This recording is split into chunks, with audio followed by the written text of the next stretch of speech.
Welcome everyone to episode 191 of TCP here on Technical Crouch. And we have now officially concluded play-in. So all that's left is going to be playoffs for the 2021 season.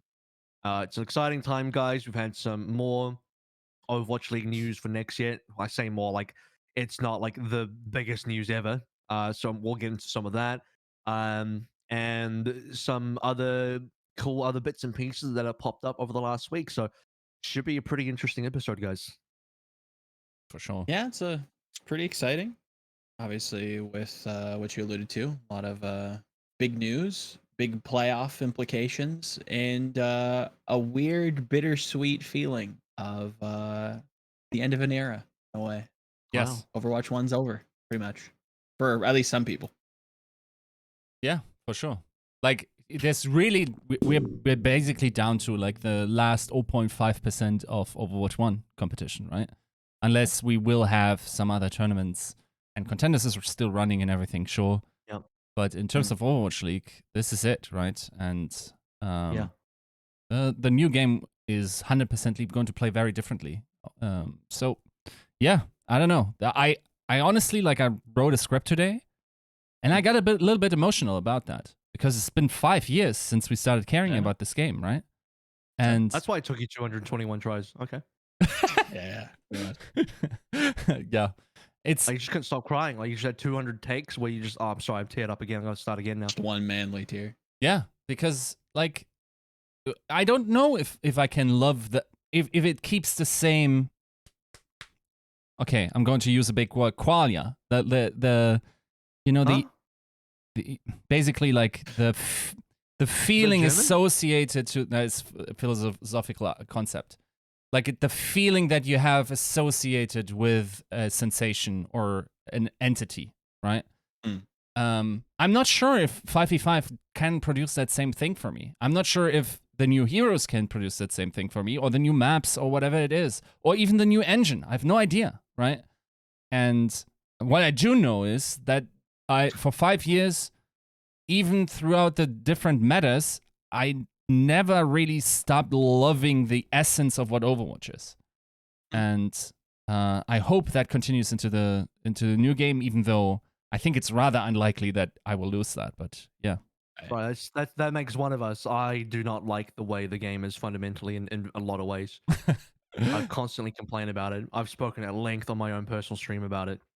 Yeah. I've had a lot of. I had an 8-hour stream on the day that 5v5 was announced, going over 5v5 and my thoughts on it, and a huge amount of just thought dumping of all my opinions or like all the things in the game design of base Overwatch 1 that I think are lacking, and the root of some of the causes that I think are problems in this game.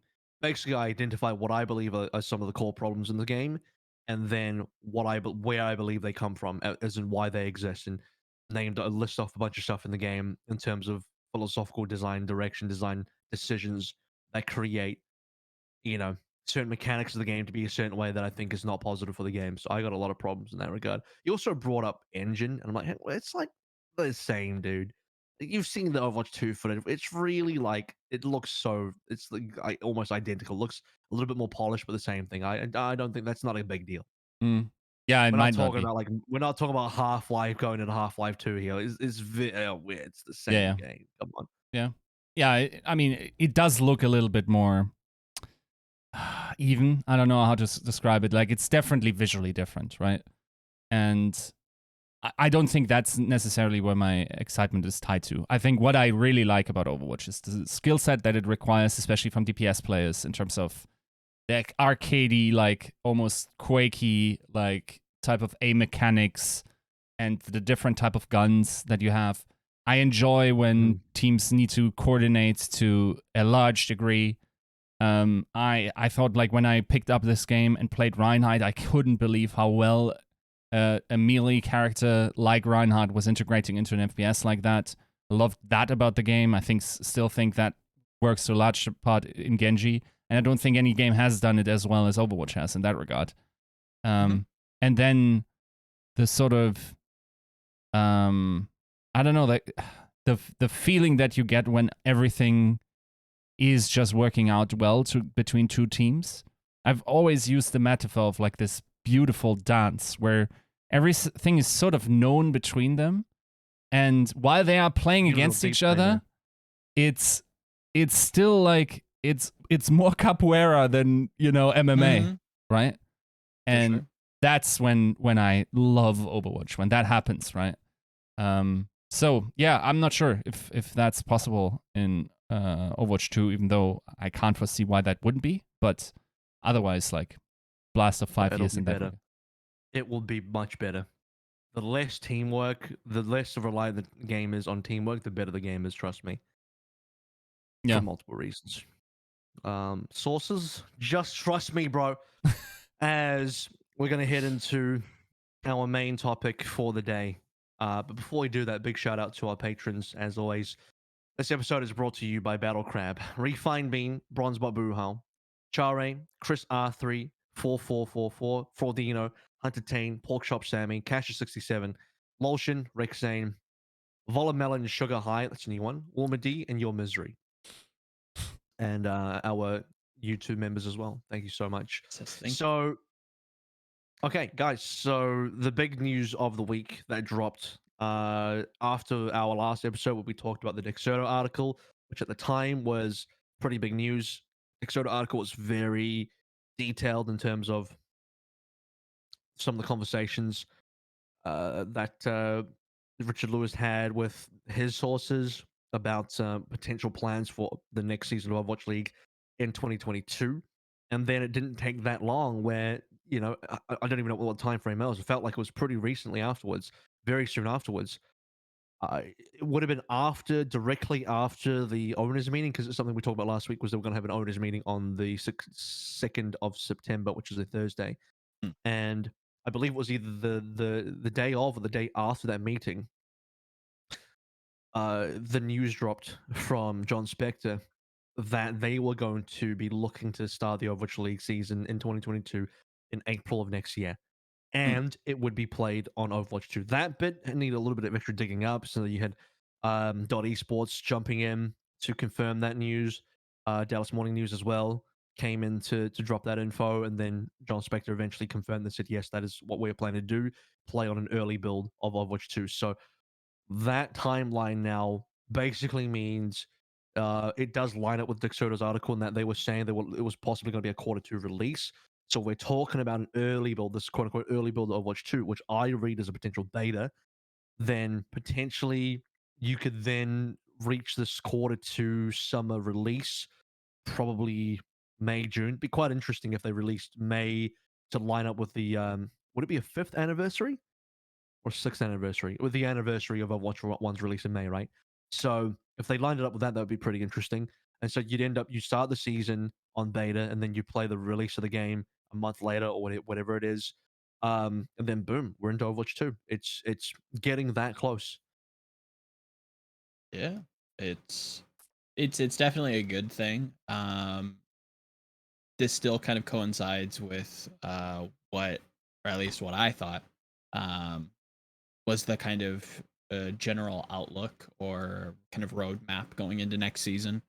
Last show, you know, getting news on where the beta's at, maybe getting open beta tests towards the end of this year, going into next year, maybe even beginning of next year. Definitely super exciting. Should help, you know, stoke the fires of you know, the general viewer base. Hopefully they can be persuaded enough to maybe take a dive into the playoffs. Maybe we'll see an uptick there. But yeah, overall in general, I think it's from the Dexerto article to the announcement of an actual start date, barring any kind of crazy complications. Yeah, pretty positive. All things considered.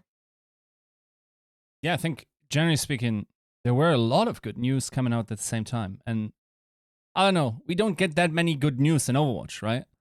And it was just overwhelmingly, I was so happy for the game and the people working it.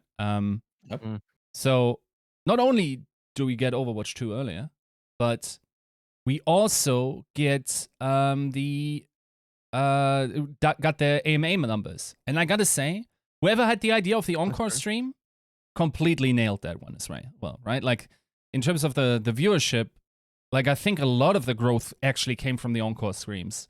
And of course, like, yes, we also got screen drops and everything, and however many active users we actually have.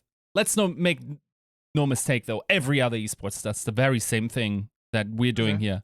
Possibly even more baity. Like, I'm thinking about like CSGO, where you get skin drops that could theoretically net you a couple of thousands, right? Like, that just has a different draw than whatever we have in Overwatch. So, no, like, generally speaking, like, I'm super happy about the growth of the viewership, even though, yeah, the Encore stream growth actually took me by surprise a little bit, even though it shouldn't have, right? Because I didn't expect the A numbers to have increased this much. And I also don't think it is, like, the colorful reinterpretation of numbers. Like, yes, their stats tracking is, I think, like 3 days after broadcast +1 something, like with the Encore stream, with the VOD views and whatever.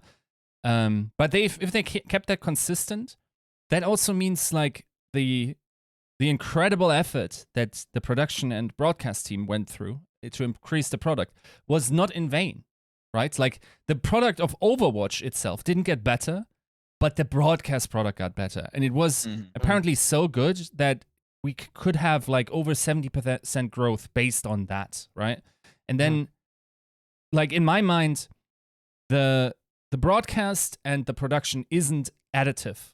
It is multiplicative, meaning you don't add a number of viewers based on good production or talent just on top. What you're doing is you're multiplying whatever the base game's attraction is, and based on that, you increase it.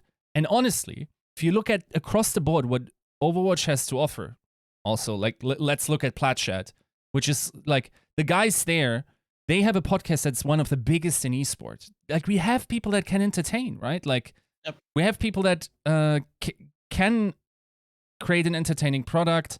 They've leveled up with some sketches here and there. They've adjusted the tournament schedule and everything. Like, all of that is strictly positive, and I love that. For me personally as well, selfishly, I love that netted viewership increase, because that's also the stuff I want to see. I want to see these tournaments, right? And the fact that seemed to also really resonate. I mean, the tournaments, once again, like, highest viewership on average pretty much during all of the season. Like, maybe one regular season match that was an outlier might have been more than, like, some of the tournament matches, but overall, those were increases. And like we said, like, these defining matches or moments within a season cycle that the Overwatch League needed. And yeah, I don't know. Like, overall, I was super happy with the entire batch of information that just launched that week. That just communicated that we still made a lot work without necessarily the game progressing. Yeah, and I think that, like, should speak to a lot of people. Like, what we're doing is, if we're to believe the numbers, what we're doing is working, and what we're doing is providing value, and more people are attracted to it. Sizable amounts, it seems like. And again, if we're to project that forward, the game isn't in a great state. Let's not sugarcoat things. But we have a start date for the new league. We have the much needed shot in the arm for this game, on the horizon, months away. It seems, in a weird way, I hate to say it, an exciting time. It's time to actually put a smile on. Like, is anyone have wood around? Touch it. As, like, yeah, it's been a weirdly positive week. Yeah. Where, and I don't even know if I agree with you saying, like, oh, the game's not in a good state. I think if you look at it in a vacuum and forget about the fact that we live in a world where constant content updates is the thing, and it's hard to forget about that, because that's how things are supposed to work.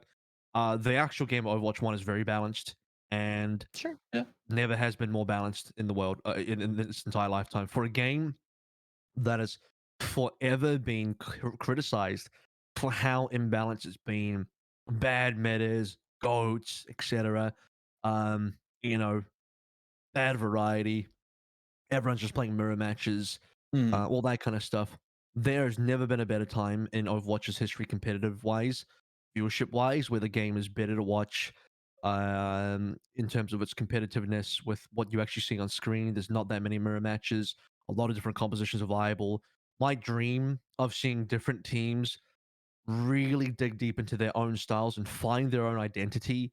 And you are this team that plays this thing. You are that team that plays that thing. You are good at this thing, and maybe you're not that good at a different composition. The fact that we have so many teams that are doing that and very successful, and the best teams are that, by the way. Most of the best teams only play a small amount of compositions because that's their Mm. style, and they're really good at it. And then you have this difference in style between APAC and NA, where APAC favors dive and NA favors brawl.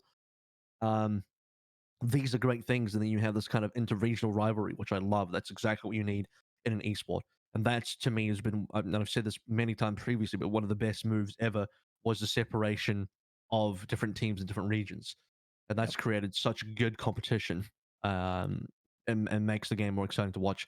So Yep. there's been a number of things here. Speaking of the viewership, by the way, yeah, I didn't actually consider that what you said, Yiska, in terms of like it makes all the effort put into this year's improvements on the broadcast worth it, and it's bearing fruit. Actually, Like you. for some reason, I completely missed that. I didn't even think about that, but that's incredibly true, and that's something where I feel like I'm proud to be a part of as well, and I know the people that really went in hard and to make the show a better version of itself.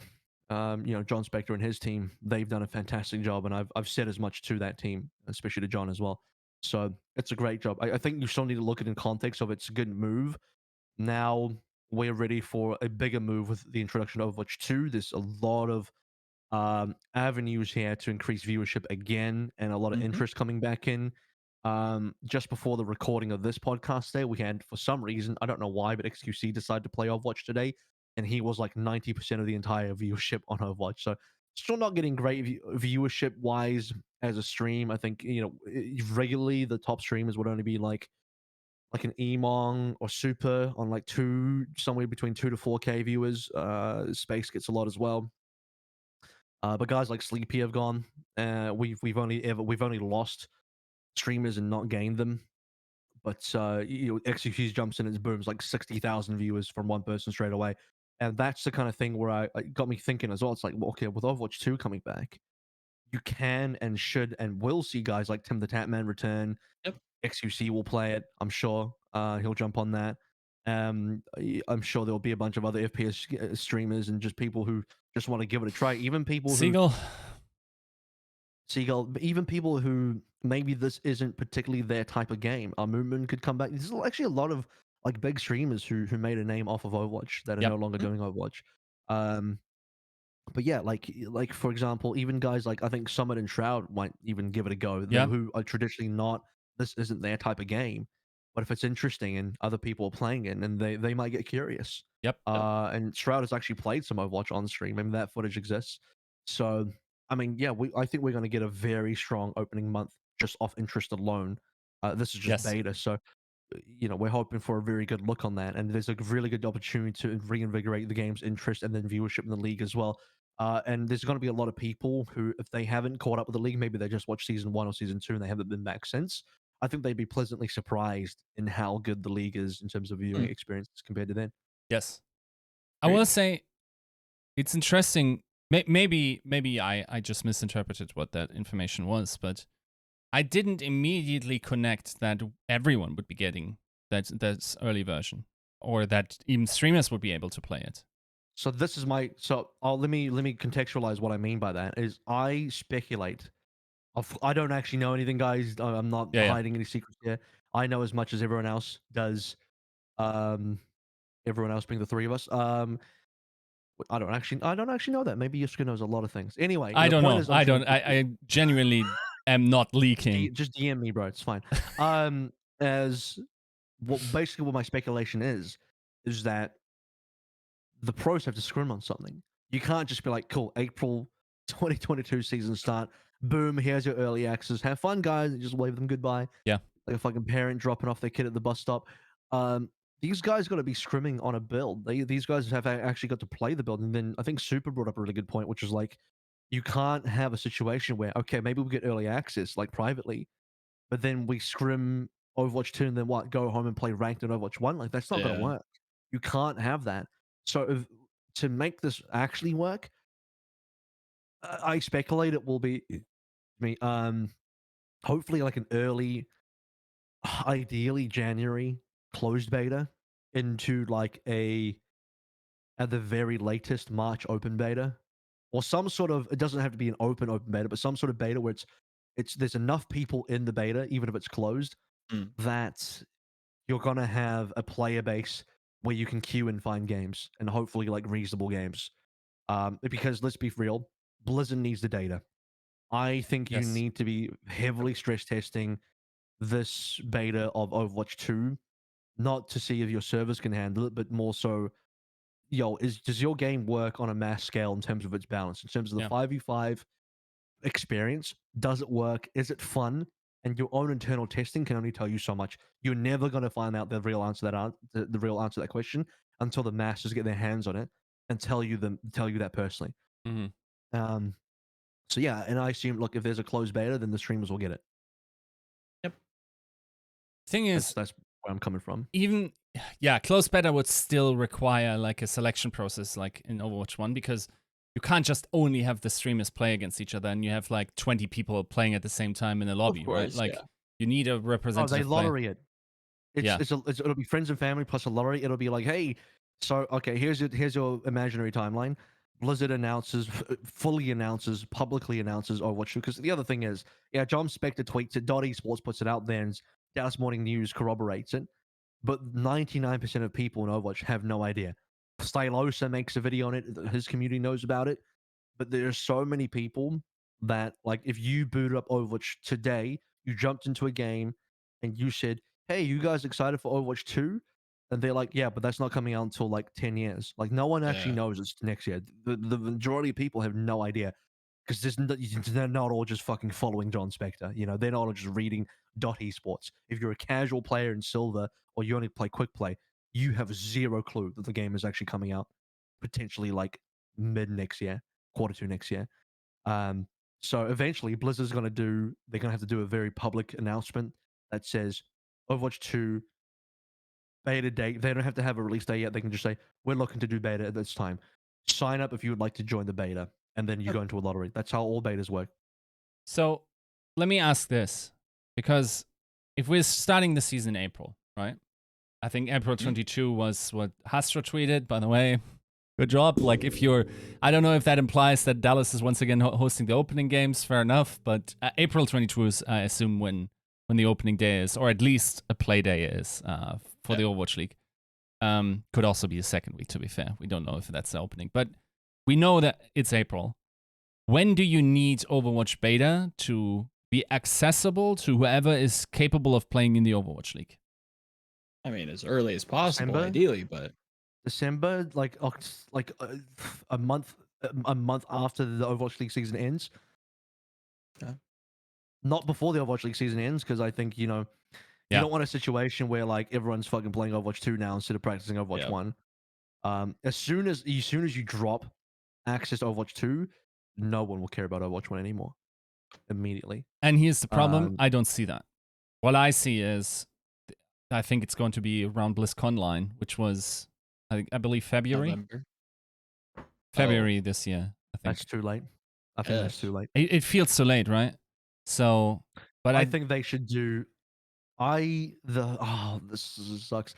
What they need to do, timeline wise, is put BlizzCon back in November, then do a December beta. I mean, that timeline would be perfect. Like the February thing, that's too late, man. Like, what, you're gonna do it in February? I just said you would need like an almost open beta by March, because you need people to get like, you need to be able to. I don't know about playing ranked in Overwatch 2, but you need to be able to matchmake Overwatch 2 and practice on it. Look, I think considering, like, it's a floated move. I'm not leaking. I'm just saying it would make a lot of sense if the PvP portion was going to be free anyway, free to play. Mhm. And then I think it's highly likely it'll be free. it almost doesn't matter when you that you giving out licenses to people, right? Because it can feel like sort of, oh, I'm getting a closed beta client to a game that will later be played. That felt a little iffy to me in when I got a closed beta access, right? And it's not tied to your What do you mean? pre-order or whatever. Well, it's Oh, you mean like you got given like for Overwatch 1, Yeah. you play beta, but then you still have to buy Overwatch 1. yeah. And it's of course like I expected to do that. It's just a weird practice, especially if you have an open beta, and like we know the PvP portion will be free for everyone that has Overwatch 1, but even that seems It'll be free for prohibitive. everyone, man. It's gonna be free for everyone. It's I gotta cannot be. see this game. I cannot see this game being paid for PvP. It has to be full free to play. Yeah. It must be. Yeah. I Assume as mean, much, there yeah. we've heard rumblings and rumors about Overwatch 1 going free to play, but it never ended up Yeah. happening. And I think they're waiting for Overwatch 2. The clear solution is like, well, yeah, whatever. I guess we wait for Overwatch 2 and just make that free to play instead. Yeah. Um, I can 'Cause tell if you you're a gonna lot if of you're gonna teams open the would love floodgates, that. if you're gonna open the floodgates and invite people back to Overwatch, you might as well do it on your new game. Yeah. Instead of doing it on this game here. Sure. So yeah, I mean, I think February would be late. I think they need to get things. The only difficulty here is, and now this is the one counterpoint, and this is where I'm sure Team 4 just shaking their heads, rolling their eyes at the notion of doing a beta as early as December, January, or maybe even February, because we don't know how far along 5v5 is. We don't know Right. how far along development really is, because there was this other counter notion. There was this kind of there's some merit to this part of the discussion, this angle, but it's also kind of, in my opinion, a little bit stupid as well. And explain both sides. Is that there is sort of a counter notion that's like, oh, what if they're releasing like a unfinished game? Yeah. What if this is like another Cyberpunk kind of deal? Which that's a little extreme. That's getting a little bit hyperbolic there. But I mean, there is a part of me that also does want to, like, yeah, maybe they are having to rush it, because it's pretty clear that they feature locked. You have to feature lock to get a release date out there, and now it's about getting something available. Now, sure, the game doesn't release until Q2. That's the date, or maybe even later than that, depending if there could be delays. But we're talking about some version of the game being available at minimum by April. So that's a hard date that's been set in stone. We're working around that as a fact right now. And if you roll backwards from that, then you start unveiling the fact that, well, the pros are going to have to get it earlier. And if the pros are getting it, then ideally other people are, if we're watching, if you watch Overwatch 2, at minimum, here's what I think. At minimum, people will be able to access the beta by the time Overwatch League is playing on that client, on that beta. And the reason why is, as I think it'll be a little messed up if you could watch Overwatch 2 through Overwatch League, but you could still not play it yourself. Because one of the incentives, one of the driving factors for that will be Overwatch League in 2022 on the Overwatch 2 client, beta, whatever you want to call it, early access. That is like also a marketing tool for the game as well. And if you're not using that to drive people to then, get their hands on Overwatch 2, you're probably shooting yourself in the foot. So yeah, I see it as, at the very latest, the public should be able to start getting their hands on when Overwatch 2 is live on Overwatch League. The thing is, what I'm a little curious about is, like, I mean, wording is often chosen very deliberately, right? So I believe, and I don't want to misquote. I also probably can't find the quote as quickly. Begin on an early build of Overwatch 2. What does that imply? Does it imply we only get PvP? Does that imply we don't get all the heroes, not all the maps, not all It's game modes? intentionally vague. Yeah. It's intentionally vague. You can't write PvP. You cannot write beta. You cannot use any of that terminology, because it locks you in. Yeah. It is intentionally as vague as possible to cover the most bases possible, so that when the time comes, they can say, yes, it's only this. Here's the whole pie. We get this slice right here, and that was what we meant by our early build. Because early build could be anything. You're right. Yeah. Yeah. So, yeah, I think you're right. Like, trying to derive meaning from that wording is probably not going to be fruitful in terms of what it implies. But I wonder if there's some incentive to not make it too crazy different in terms of, like, you already got the 5v5. You probably also already got the push. So are you going to introduce all the heroes as well?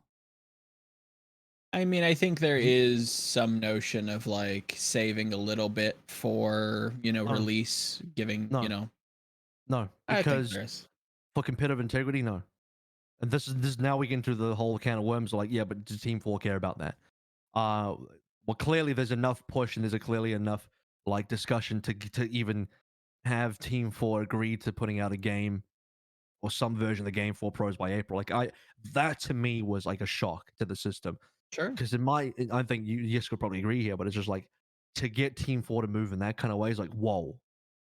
I would have imagined the Overwatch League would take second priority to all of this. Would be, whatever Team 4 wants to do is first priority, and Overwatch League just has to follow that. But this to me felt more like Team 4 had to maybe potentially compromise a little bit to fucking do a solid to the Overwatch League, which was such a major surprise because I never thought that would ever happen. To be fair, it's not. It feels like that's not Team 4's favorite child. You know what I'm like? Yeah, I don't think they care, or like their success of this game won't necessarily be around like whether or not the PvP lands exactly correctly, because like, and people disagree with me. Like I think a lot of people had heated debates with me, but I think PvE will be astronomically more important to Overwatch going forward. Much like the difference between, let's say, WoW Arena and WoW Raiding or Progression or like all the PvE content there, right? I think that's also a role which we need to get comfortable in, which is being the stepchild. We are now under the proverbial, stairs in our little cabin there, and we pretty much have to make do with whatever we're getting. Hopefully, I think you're overrating PvE. Here we go. We found one of the vocal opponents, right? Well, I love how we're all just different shades of like a similar opinion. I mean, you do look like Harry Potter a little bit, but yeah. I don't know what arguments you've talked to with those other people in terms of this, because in my mind it's pretty clear. Like, for PvE to overshadow PvP, it would need to be like one of the biggest PvE games in the world. We're talking like World of Warcraft big in its heyday. We're talking like, at minimum, here's your minimum bar here. It would have to be at minimum Destiny 2 big PvE. I mean, A, I do believe that's true. And B, I think we will siphon off a gigantic amount of PvP players. Everyone that plays quick play, I think 90% of the people that play quick play will go over to PvE. Maybe 80%. I think you're overrating PvE. I don't know what you think the PvE playing experience is, but you're not gonna get. I don't think you're gonna get the same quality of game and replayability of the game as you will in the PvP. The biggest games in the world are PvP. League of Legends, Fortnite, even Apex. We're talking about games that are specifically PvP. Like, PvE games are so tiny in the market compared to PvP games. I feel like that's completely different. I feel like these games you mentioned are dwarfed by like Minecraft or whatever, like, or like all the phone games or whatever. It's not a sandbox game though.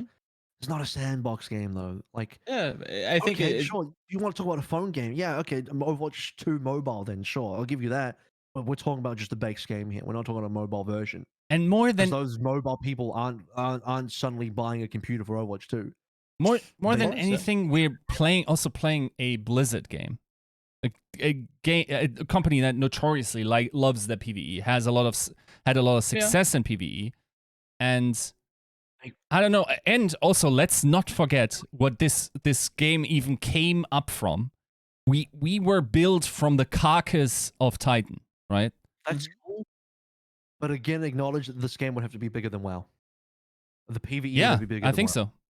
To eclipse the PvP side. I think the so. entire game of Overwatch in its entire history has been PvP. PvP is and probably will always be pertaining to the largest player base. You know why? Because you don't need. You know what one of the weaknesses of games like Destiny 2 and World of Warcraft is? PvE is finite. It is not as replayable as PvP. You have to keep pushing out monstrous amount of content to keep people interested in PvE. And there are a bunch of no-lifers out there. I've been one of them. Yeah. That will demolish your PvE content, boom, like that instantly. You cannot keep them interested. I'm sorry, but I'm not. It depends on the saying gameplay cycle. thousands of times. There's no game has figured this out. You're talking about something that's never been done before. PvP is and will always be the most replayable, and so will always have the biggest player base, and that's been true across all of gaming. I'm not looking at in a microcosm or in some vacuum. I'm looking at all of games that has ever existed. I'm telling you, PvP cannot be challenged. Yeah, I don't know. Like, I feel like casual gaming even like is dominated by PvE games. Like, 100%. Like, basically, I don't know what the audience is, for instance, in play share on consoles, but I would be shocked if more than 20% even have access to PvP and pay for that service, right? I think the vast majority of gameplay, generally speaking, and the problem is it's a definition-based issue because, like, I could basically like win the argument by saying, well, Candy Crush, bro, and like those numbers, which are disingenuous, would just like. It's not a mobile game though. If you want to a mobile market, then let's talk about Overwatch 2 mobile. Then we're on the same page. But those Candy Crush people aren't coming out of Overwatch 2. They're not buying a computer to play this game. I'm also talking about, like, you know, all the casual, like the God of Wars, the Red Dead Redemptions, the GTAs, the you know, these types of gameplay experiences. How big the GTA is? You would need a game. Overwatch 2 PvP would have to be GTA level then. That's just not the. I don't think it's that far off. It is. Okay, and here's the smoking gun. Here's the smoking gun as well. This is where I fucking got you guys. You got me. PvE is paid. PvP is free. Boom. I'm out of here. Yeah, no, that is a viable. No, that's a viable. That's a big, like. I mean, yeah, that's a big game changer. But and Eric kindly just linked us like top games based on revenue. He actually turned off this camera. Do I have to win? I fucking win. No, that's not like.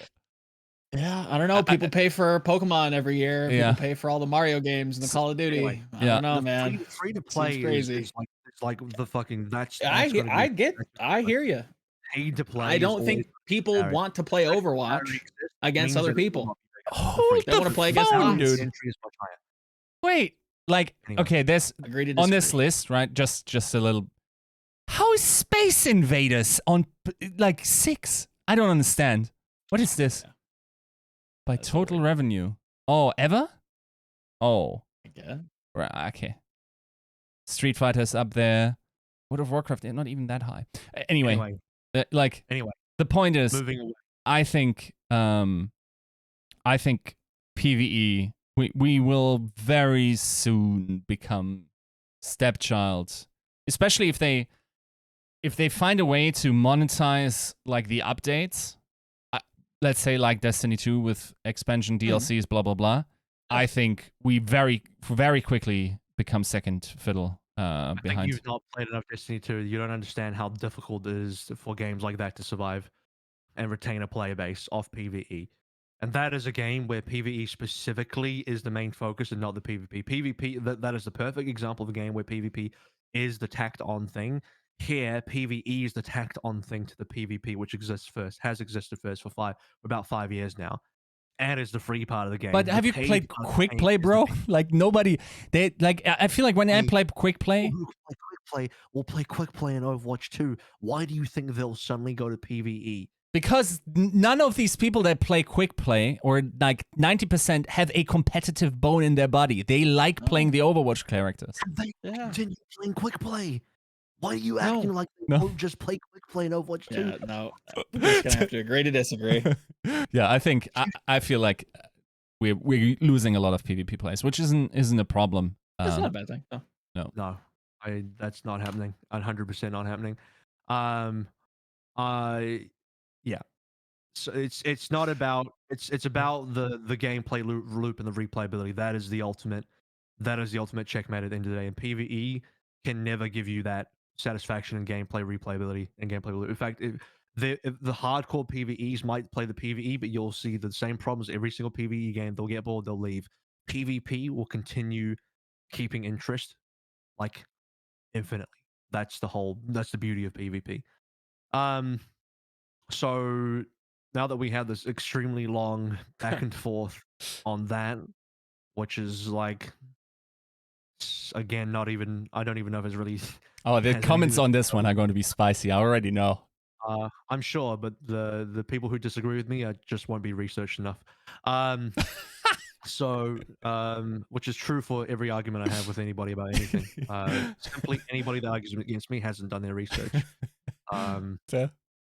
So yeah, Joe Rogan agrees with me. So that's the only thing that matters. There you go. As we get towards what is the next thing I want to talk about here? So Don't know. well let's talk one last thing about the Overwatch 2 stuff in regards to Overwatch League. Make sure that this part of the discussion is actually relevant to the Overwatch League, right? As we're looking at now, like, okay, well, what does this mean for teams in terms of how they do their rosters for next year? Okay, if you are a team that's been eliminated or about to finish the Overwatch League, so really it's any team.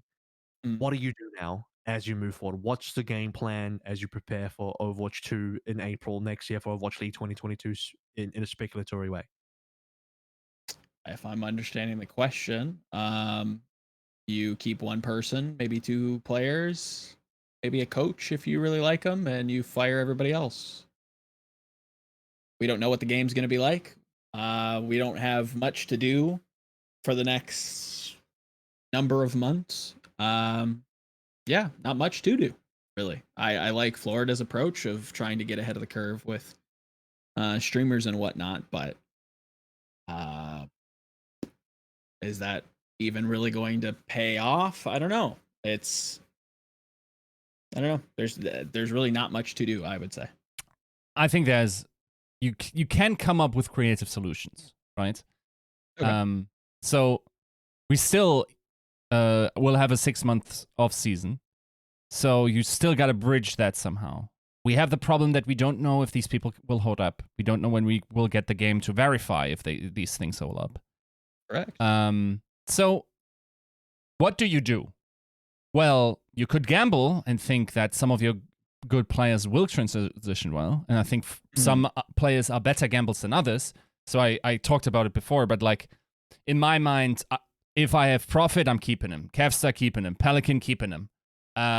If I have the rights or the possibility to pick up a Predator, keeping Proper, sign that kid. You get the idea. Like DPS players are highly flexible. DPS are going to be very important in Overwatch 2, as I perceive it. About tank players, bro, I don't know. I don't know about tank players. I would maybe gamble on Void. I would gamble on, like, Fearless, maybe. And even I don't know. I would gamble on Fate. Yeah, go on. Joe gambles on Marvel, who's played everything. Yeah. I put my money on Marvel. Yeah, and then you have an average player. Okay. I baited Joe in. Exactly. I baited him with that. He's like, you know what? He got baited in by oh my god, but he has played Sigma. Yeah. Was it bad? No, but the thing is, like, I'm not sure if it necessarily means that Void wouldn't be able to. Of course, 100%. But one's tested, the other one we assume would be good, which is a safe assumption. I really want to sell Joe a bridge. Go for it. I'd love to buy. Just bridge by a Volamel over here. I mean, that bridge has also played Sigma. Yep, and Orisa and Monkey and Wrecking Ball. Yeah. Yeah. Yeah. Oh god. Now that would be a player I'd love that's to hear just, some arguments that we're just laughing. it's just too but underwhelming to genuinely- a player. Bro, Sure. you didn't give me any arguments when I was talking about PvP versus PvE. You just said agree to disagree. I'm like, what the fuck does that mean? Right, because we're not going anywhere. We have other topics to get to, so let's get to them. Oh, there we go. So, no, I agree. I think agree. Yes, I don't think he's a particularly good player. He's very uninspiring. Now, if you Fair. just want a journeyman, like here, Joe, I'll throw you a bone here. Okay. If you want a journeyman tank player, then maybe Marvel is your guy. But I'm pretty certain guys like Void could pick up a bunch of the other tanks. Fuck it, Void on Ryan 2.0 with his 2 fire strikes and a charge that you can stop anytime you want. You know, I'm sure someone like Void be like pound on that kind of hero. Yeah. Yeah, I'm not even sure what the composition's like, what kind of a team you want, how many tanks do you want. So 2 DPS, 1 tank, 2 support, that's the composition. No. I hate you. But do I want 2 tanks then in order to cover the entire hero pool and then hope that the overlap and how the meta develops doesn't mean that my player is incompatible? I don't know, like, dude, there's no way for a GM to make sound decisions. Can I sell you a dream? What? Is that in Overwatch 2, maybe we could find the leave of tank players. And what I mean by that is you have your one dream tank player that plays the entire pool, and he's just excellent across the board. Oh, please give that to me. Who's the closest in Overwatch history, Overwatch 1 history to that? Because you don't have enough. Tanks have never needed to show flexibility, and so we've never seen that. We've never had to see that. You've never had one player that crosses seamlessly between off tank and main tank. That is never and looked good. And looked good. Yeah, it's never because needed looking good is important. Yeah, I mean, it is true. Everyone thinks, oh yeah, you know, we're gonna have 2 tank players and swap between main tank, off tank, or you can just have one god play everything. Yeah, because you know what, DPS is already fucking do that. Yeah. Yeah. To be fair, what is most likely going to happen is a bunch of tanks will just not be playable. Like they aren't really playable Bastion compositions as much, right? Like you will have. There's a concept in German called Mut zur Lücke, which basically means like you practice or like study for exams with the assumption that you're not going to study that part of those the stuff that you got to learn, and then hope that it doesn't come up. And I think that will happen a lot in terms of like, even if you have one super tank, you better hope like, is Roadhog going to be a tank, the Soul tank? It seems like conceptually at this point where I'm standing right now, Roadhog is a dead-ass character, unless they have super big like reworks and whatever, right? So maybe not being exceptional at that one, it won't hurt, right? By the way, you know what really is a good shout? I actually have the best answer. You ready? Best answer? Okay. Super. Because he plays Roadhog? I like because he got into the Overwatch League as an off tank. Oh. I have a term as well. So there's this other German term that describes the situation as well called Qualia. And, okay, but there we go. How does this affect players with? I mean, this is really speculative, and I don't think anyone has the answer to this yet. I'm sure this is something that the GMs have to start thinking really hard about. But like, despairing very hard about, yeah.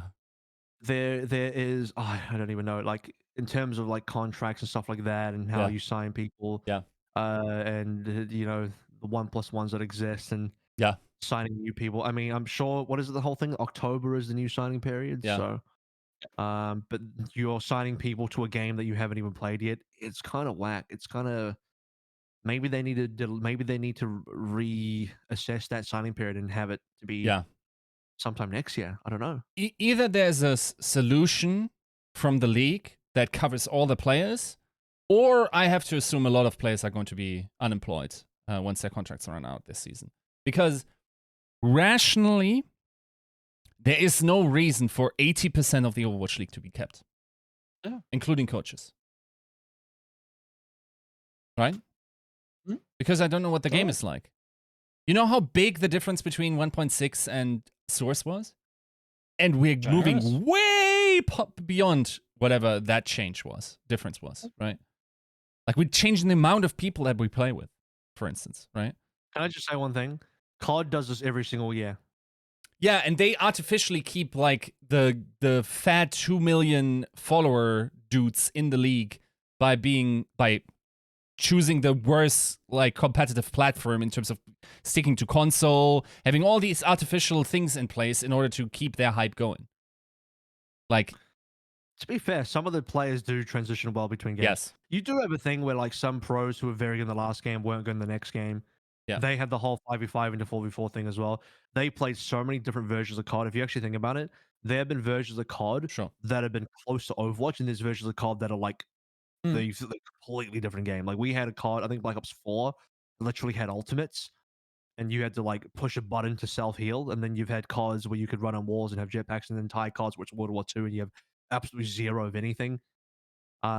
So I don't know. I Also, just brought that up. It's like expecting players to transition and how teams go through transition in different games and whatever. I think the best thing you can do if you want longevity at the top is just have a really shit tier 2 system, so no other developmental talent comes after it, right? And to my knowledge, there is nothing like even close to contenders in COD, right? So they have challenges. They've called challenges. Yeah, they have an amateur. Is it? I don't know how big it is, but it exists. Yeah, I mean, and not close to like the League of Legends Turkish scenes or whatever, and like there's secondary leagues behind it, like in other esports. Like open circuits are much more permeable to new talent as well, right? Like CS, for instance, like there you don't really have gatekeepers. If you want, you sit down with your 5 buddies and become the best team in the world without ever requiring invites or anyone to tell you that you're now the best team in the world or you're allowed to join the league. So it's fundamentally a different environment. Shall we get into a really quick discussion on tier 2? So there's a thing that did come up very recently as well. So tier 2 is going to be an interesting discussion moving forward. First of all, I think from what I've seen, and maybe I haven't fully looked super far, but I enjoy European League of Legends tier 2 system, the LEC. So no, sorry, LEC is obviously the main product. Everything else is below that, Europe Masters and all that. Is they actually have a national league going on for most of their, quote unquote tier 2 stuff. So let's say you play in the national French league, and then from there you play European Masters, and then from European Masters you go to LEC. That seems to be their line of progression. And it's very self-contained and very feasible, and it seems like it works. And yeah, it seems pretty healthy to me. I mean, I haven't looked super deep into it. Maybe it's just like from the outside.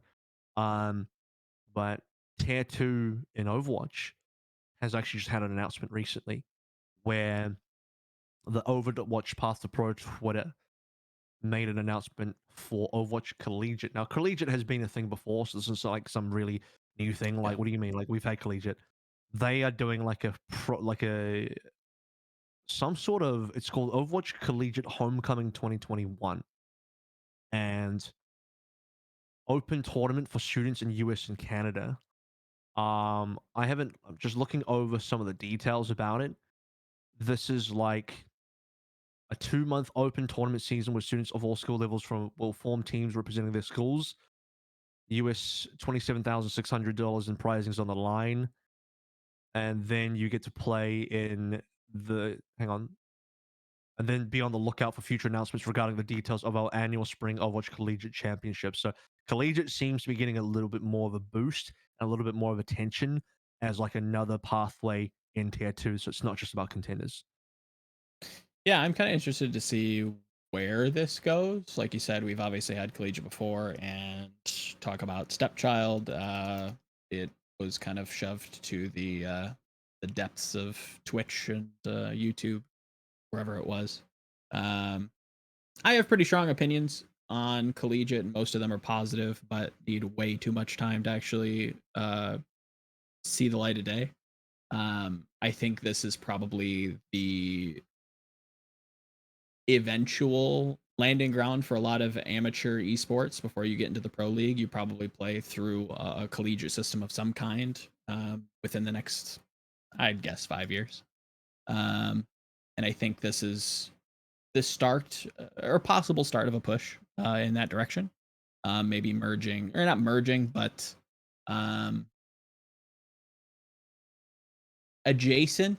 having adjacent kind of competition with contenders, or maybe having certain collegiate teams seed into contenders. Yeah, I'm kind of interested to see where it goes. I think that collegiate esports is definitely an unproven testing ground for a lot of talent. But yeah, a Is it general, unproven? I'd say positive outlook on this. What'd you say?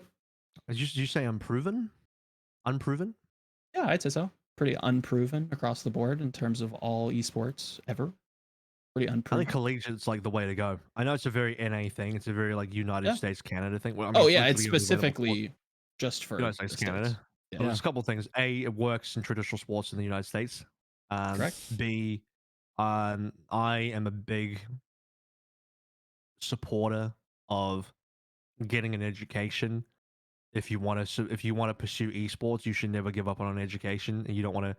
No one should ever drop out of school to try and pursue esports. Unless you're like literally being handed like a crap load of money, and it's like a once in a lifetime opportunity, and like this is really good. If you're doing it off a punt, off like just like, oh, just give it a go, like you actually have no real plan. And when I say plan, you could even plan like, oh, I plan to succeed. No, like unless you have a contract in front of you that has a dollar amount on it, and it's a good amount that's worth leaving school for, like you should not leave school. So people who are just grinding tier 2 in any game, people who are just grinding like any game at any level that's not like the absolute top, and you're doing that instead of going to school, and you're a young person, maybe you're under 18, it's a bad move. You and for a lot of those people, they feel like they'd rather put their time into the esports dream, but like most people don't make it. The vast majority of people don't make it, and then you're older now, and then you've missed your opportunity to finish school. Maybe you can still catch up, but like you've kind of you're behind at this stage. You've kind of screwing your own life in that regard. So a lot of people have looked at and sometimes this discussion comes up when we look at young players in the Overwatch League, especially like really young players that never got to go to the Overwatch League because they're just too young and they're very good and all they can do is play in tier 2, and people are like, oh man, like why is the Overwatch League 18 plus? Why can't it be younger so these younger people can play in the Overwatch League? I'm like, do you really want people to leave school to play in the Overwatch League or any esport? No, Yeah. like what the hell? No, if Talk anything, it about should be older than I wouldn't mind if it was 19. I think it's fine that it's 18. I'm not trying to propose that it should instead be 19. I'm just saying like I would prefer a game to have a sort of minimum age there that is probably and hopefully above a high school age, so that at the very minimum players have finished high school before they're coming into a professional sport, a professional esport like this. Because like I would not ever want to encourage somebody to focus on this instead of finishing their damn school. Um, I think the risk is too great. The risk of failure in esports and longevity of esports is just not there. The safety isn't there. To give up your like potential future livelihood on a gamble is just stupid to me. Yeah. And let's not forget, like, failing to make it in esports also doesn't have the same reputational benefit that it might have, like being one of the on your college. Like if you made your college football team, my understanding is like you can probably walk into a, I don't know, car dealership and get a job there just based on like, oh, you played for that team and you did pretty well. Okay, then like a reputation. Nobody's giving a nerd like a job because he almost beat British Hurricane, right? That's not happening. So the only other thing, and once again, like this is probably, I gotta shoot it to Joe. I'm not sure if you know more about this, but the only thing I'm concerned about is the NCAA there and them getting their hands on that, because I think like not only should these guys have the possibility to have a scholarship through this and everything, but also like if this actually blows up, they also deserve to have the monetary benefits of that, right? Right. So And I believe that has remedied, from my understanding. I won't claim to be any kind of, I don't follow college sports. I don't follow sports, most sports in general. But from my understanding, the NCAA has lifted some restrictions. I won't comment on how many, but I think they've started to ease off the players and allowing them to, pursue sponsorship deals and things of that nature. So I wouldn't be too concerned about the NCAA too early, um, so much as that I think it's just getting a lot of people on board, a lot of schools on board, and kind of proving that this is going to be a solid launching point for careers in the future. Um, there's obviously a lot of benefit. Education is, I 100% agree with Avril. Like it is worth its weight. But there's also a lot of social skills that a lot of kids coming into esports just don't have. That I think you do build up. I think you do build up a sense of discipline in some sense, big and small. Yeah. It's a sliding scale. So yeah, there's a This lot of tangential skills that you get going to school too. So this is why collegiate is good, because you can Yep. do both with Yep. less risk. You can play an esport while getting an education, and maybe you could even get a scholarship. Because I knew of a player in that was floating around tier two who had been Mhm. offered a scholarship at an American university. This is an Oceanic player, actually, it's an Australian player who Mm. actually got offered that opportunity to fly over to Wow. way over in the United States on a scholarship to go to college in America. I'm like, dude, that's fucking incredible. Like, hell yes, like that's so good. They couldn't do that because of COVID reasons, and this is Mm. pre-COVID for what it's worth. They would have done it, but COVID ruined the opportunity. Sucks. Um, but yeah, like that's great. Like to me as a tier two player, like that's the dream. I think collegiate's the future. Like Yep. my dream tier two scenario is an academy league where like uh contenders just becomes an academy league, or like it's replaced by an academy league where all the league these well, not the league of legends, well, yeah, it's kind of based on league of legends in a way, but it's more like yeah, the league teams have academy teams that also serve as their bench, and they play an academy league team, and that they play in like yeah, an academy league, and that's their quote unquote tier two. That again either replaces contenders or contenders becomes that, and then you Mm. have collegiate on the side, and then you have just all third party tournaments, and that's it. Yep. It would So be that's perfect. I think in most that's esports, what my at hope. least in the West. I think following the EU Masters, like you mentioned, for Europe is probably a great supplement for any kind of collegiate esports. And this again, this what I'm talking about here is game non-descriptive. Like for any game ever to come in the future, I think your tier two division for North America is probably situated very comfortably in collegiate esports. For Europe, it's probably situated very comfortably in some sort of regional, maybe even as granular as country specific leagues that I feed think so. into some greater tournament. Yeah, I think this Yeah, is I this think so. isn't just Overwatch. It's not just League. It's everything. Yeah. Moving forward, that's the way. I think you should have your own, like, using EU Masters as an example. You have your own French Mhm. league, your own Spanish league. Yeah. Well, maybe okay, maybe not league, but you know what I mean. Your own like Yeah, competition, your own 100%. domestic competition. You move forward. Yeah, yeah. So and hopefully that with the boost in attention Overwatch 2 and everything together, we'll see. Because people were asking as well, like with the whole Overwatch League situation, and then Overwatch 2 coming out, and then people were like, well, what about contenders? What about tier two? And that's a question that does not have an answer to. I don't expect there Yeah. to be an easy answer to that. I expect that it should just follow suit with Overwatch League in some way. I don't think contenders or tier two is going to get special access to Overwatch 2, at least not initially. The first Yeah. wave will most likely just be the Overwatch League and their franchises. And then beyond that, maybe there's a world where contenders players could have preferential priority to get access to a closed or open, well, not an open, but a closed beta, and then an open beta. Obviously, everyone can just play, and Mhm. then maybe contenders or tier two can start shifting towards beta type competition. That's kind of the pathway I see.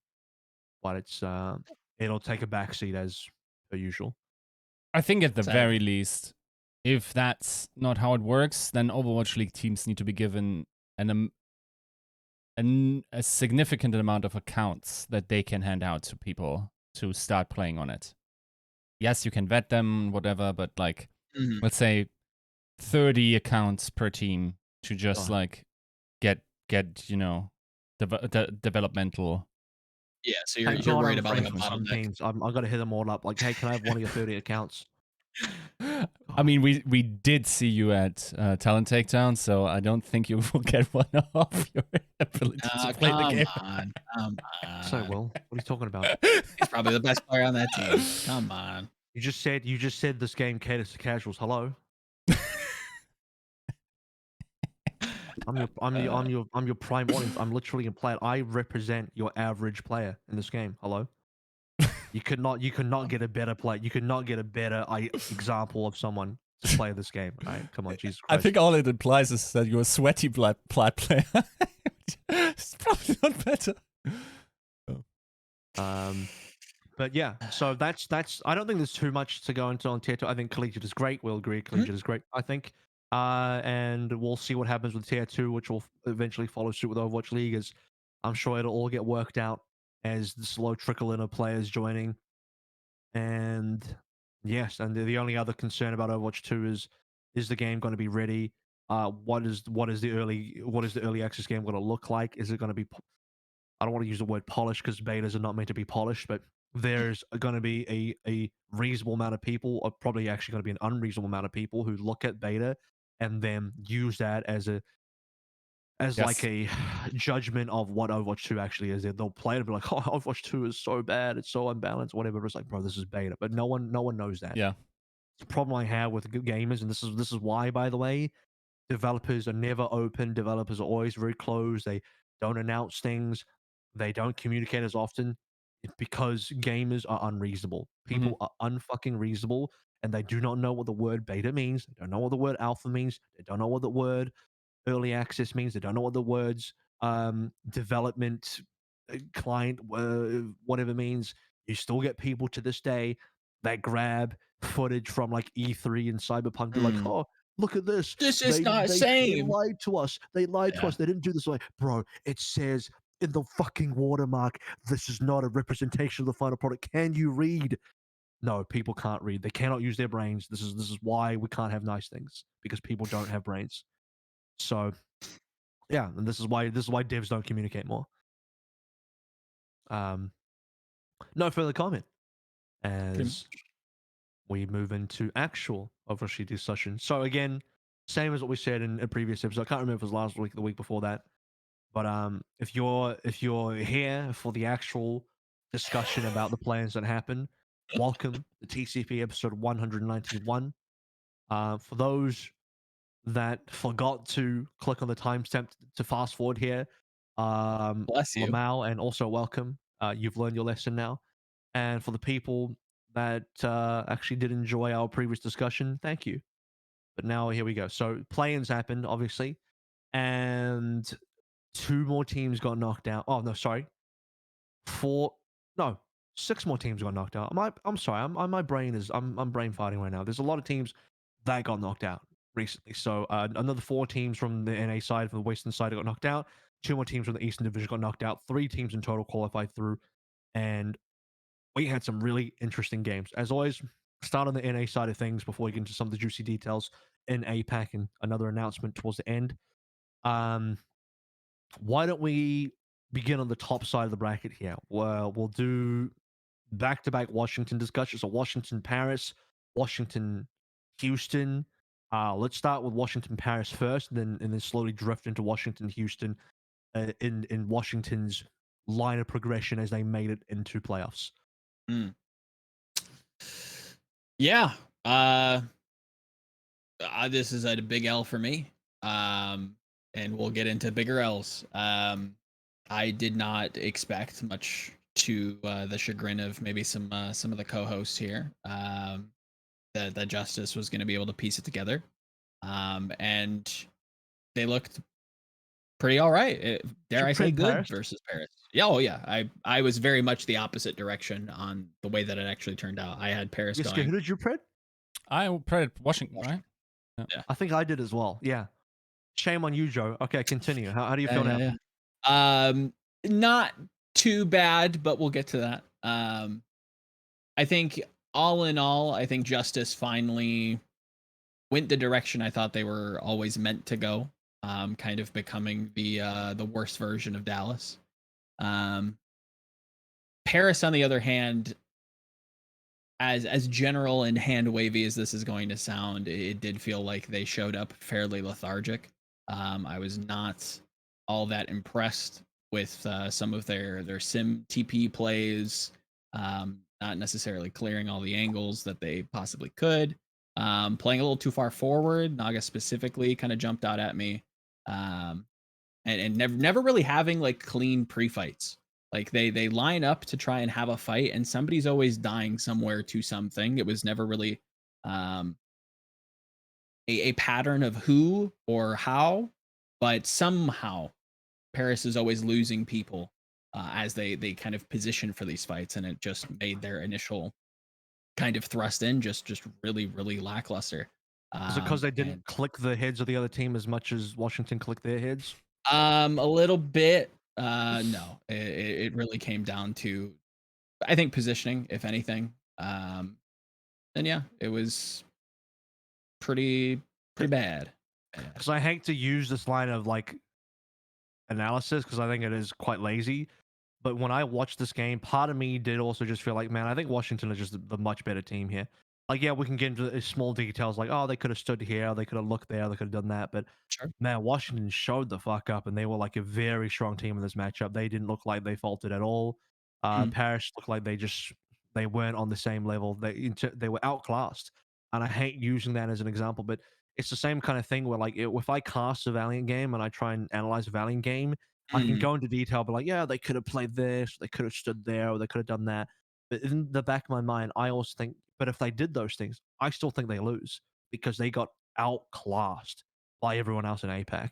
And it pains me to speak that way about Paris because I think Paris have had some good moves, but Washington were on a rampage and they had that playoff spot lined up like boom, that's all. We're going in. We're going to get to playoffs, and they were not going to be stopped. And so part of me unfortunately wants to move towards the well, you didn't shoot the bad man's as good as Washington shot the bad man's. Yeah, I mean, to that point, there. I think if you side by side, as much as we're not gamers at E3, let's call them. I think you can put the Tracer performance in particular, the somber performance by either team in particular, and you put them side by side, and it's different. Decay is different, especially when you have a strong opening presence, when you have somebody like Mag who's finally given a blueprint on what should be actually happening and this proper support behind him. This team looks like they should have been all season. It's a shame that we haven't seen the same team, and I think if we would have seen a lot of the lessons that I think they came into this game with in particular, I don't think no Justice. Oh, right. I think Justice really started from like brass tacks with this match in particular.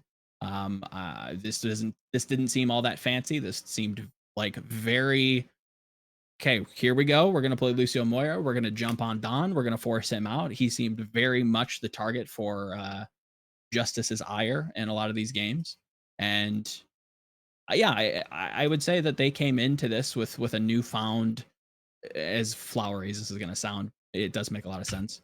A vigor in a way. And I think that if they would have started with that or progressed from May, I think they started in May very, very similarly. But for reasons I won't get into, I don't think they were all that great at Rush. And I think that really bit them in the ass. Who? Justice. Even though Justice they still coming in. 4-0'd. And then they got walloped. That's true. Yes, do you want to gloat? No. I think like the thing is like the the potential of their team is always there. I think there was one thing, and I think I pointed that out in during our last episode, that just seemed to be very logical for me that Justice would get it on the road, and that is no longer succumbing to the idea of perfect Overwatch. So I had a talk with Pri, and he said their big problem was when they had the good stages and didn't then make it to Hawaii, and I think there was one series against, who was it, where they went 3-2? And it would have been Florida in May.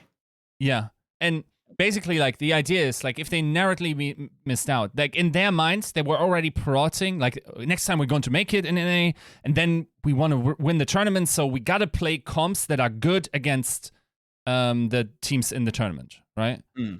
But then you're losing whatever you are, and you can't get it together then, right? So, as we saw, evidently, they went back to Lucio Moira. I'm not sure if that has legs, by the way. I actually very much disagree that it has, and it feels like we're, once again, in a playoff situation like last year, where they, based on the back of the comp and opting into that cheesy comp, will get far. I think that's once again the thing that where they top out eventually. For sure. Yeah. But, and I don't know if they can't turn it around and go to another comp, but for now, that's what they chose to play, right? Yeah. And based on that, and just basically counting on Max Winston, Decay carrying, Assassin on Sombra, like, that's just going to carry you, even if you aren't on the same page. And then you just need to have pretty safe supports behind it. I mean, you're fine with close zone Lucio. Always has been, always will be. And you're probably more fine with Bebe on Moira than most other flex supports. Sure. Yeah. So, I mean, it's a sound decision, right? Fury's never going to be the problem. And let's be honest, the coordination needed for the composition, especially if you can find these one-on-one traits based on individual skill, it's just going to win you games against teams that aren't elite. But that's unfortunately also probably, if they continue playing like this, where they top out. As once they hit the Shanghais, the Dallas, even the Atlantas, I think that's where they meet their match. And Chengdu's. I mean, is that necessarily a bad thing? No. I mean, if your goal is to win, obviously it is. But, as we alluded to earlier, I don't think winning necessarily is everything. With the season they've been given or have chosen, depending on how you look at things. I think getting a deep run in and maybe dipping out losers final is a significant win for them for the season as a whole. It's great. Say that, like, there's enough of a gap. Like, I think if you just get onto the horse that will get you to playoffs first, and then okay, then work on what you need to work on to find a better solution for playoffs. Tackle your first problem first. Like, I think you're putting the cart before the horse if you're worrying too much about, like, how are we going to beat Shanghai. No, how about you focus on beating Paris and Houston will shout shock first. Like, do that. Like, don't worry about Shanghai. Get to Shanghai first before you worry about them. So I don't mind the Lucio Moira for now. Even more I agree that I think with 2 weeks now until playoffs, right? Like, maybe you could have argued differently if it was just next weekend, but we got more time now, right? Yeah. So I actually think it's a great idea to play something. I'm not going to say Lucio Moira is easy. I think it's an easier comp, skill ceiling wise to execute. And when you have good players, like I think you explained it quite well, Yiska, when you have good players in certain positions. And I also mentioned that I think they outskilled Paris pretty hard. That was pretty evident in that game to me. You're gonna be able to walk over them in a way, even if you're not quite there just yet. Although I think Washington looked pretty sharp. The level of competition come through from Paris probably wasn't high enough to push them. So you never really saw Washington make mistakes, unforced errors, or be punished for anything. So probably the Lucio Moira isn't going to be good long term. I don't think it will be. But that's also not something they have to worry about until they get there. And now that they've gone to playoffs, they can start worrying about that. Would you guys agree with the statement that this matchup between Washington and Paris is maybe, in some cases, like the some of the most opposite teams meeting storyline wise, where Paris are probably the most overperforming team Mm. based on their expectation versus Justice as the most underperforming team based on expectations. This kind of Yeah, I would meeting. say so. Yeah, I I thought it think was that's kind of a nice interesting way when to you look at wrap it it from up. that lens. To be Yeah. fair, for me, it's Spark, the most underperforming team. Not expectations necessarily, because I knew, like, I expected this team to implode. Right. How about But just NNA then? yeah. I mean, then there's also Florida. I guess people wouldn't. I agree with you, but yeah. Generally speaking, they definitely, like, by going to 0 tournaments. I think that qualifier is already achieved, right? Yep. When that I was a had team. Florida reasonably low. I might have been off. They were probably better than I had them, but I'm not gonna pretend like some guy like, oh, I had Florida low and I was so correct. Like, I know I probably had them lower than they should have been, especially in May when they showed up. But I don't know. Hmm. I was big on Washington from day one. I think a lot of people based on the roster quality were Totally. much bigger on Washington than they were in Florida. That should be a pretty generally true statement. So based on that, with Florida actually having gone to a tournament, Washington not having gone there, um, in my eyes, yeah, to me it does seem like kind of like the highest overperforming team versus the highest underperforming team in a way, and then Washington kind of getting their just desserts by overcoming Paris, where and Joe, you'd be a good example of this as well, where Washington are so hard to have faith in Washington that it's easy to want to back Paris in this matchup, Yeah. by default. So yeah, but I think Washington really evolved, and now you talk about like, okay, well, is this going to be good enough? Is this composition good enough? Are they good enough as a team? I think they got tested by Houston. So talking about that matchup as well, Hmm. that was a very long and difficult matchup Oh, that difficult's a good word. Difficult to watch. I think That was um aggravating, to say the least. I think it was uh I mean, Paris is one thing, Yeah. but there's two parts here. One is that San Francisco Shock did not choose Washington for good reason. I Mm. think Shock look at that and like, yeah, I think Washington's going to be a harder team compared to Toronto, and we'll get into Toronto later. And good for them. They picked Toronto, and then Houston were left with Washington. I watched back that game recently, and what are my thoughts on this? Realistically speaking, I'm not sure how I feel about um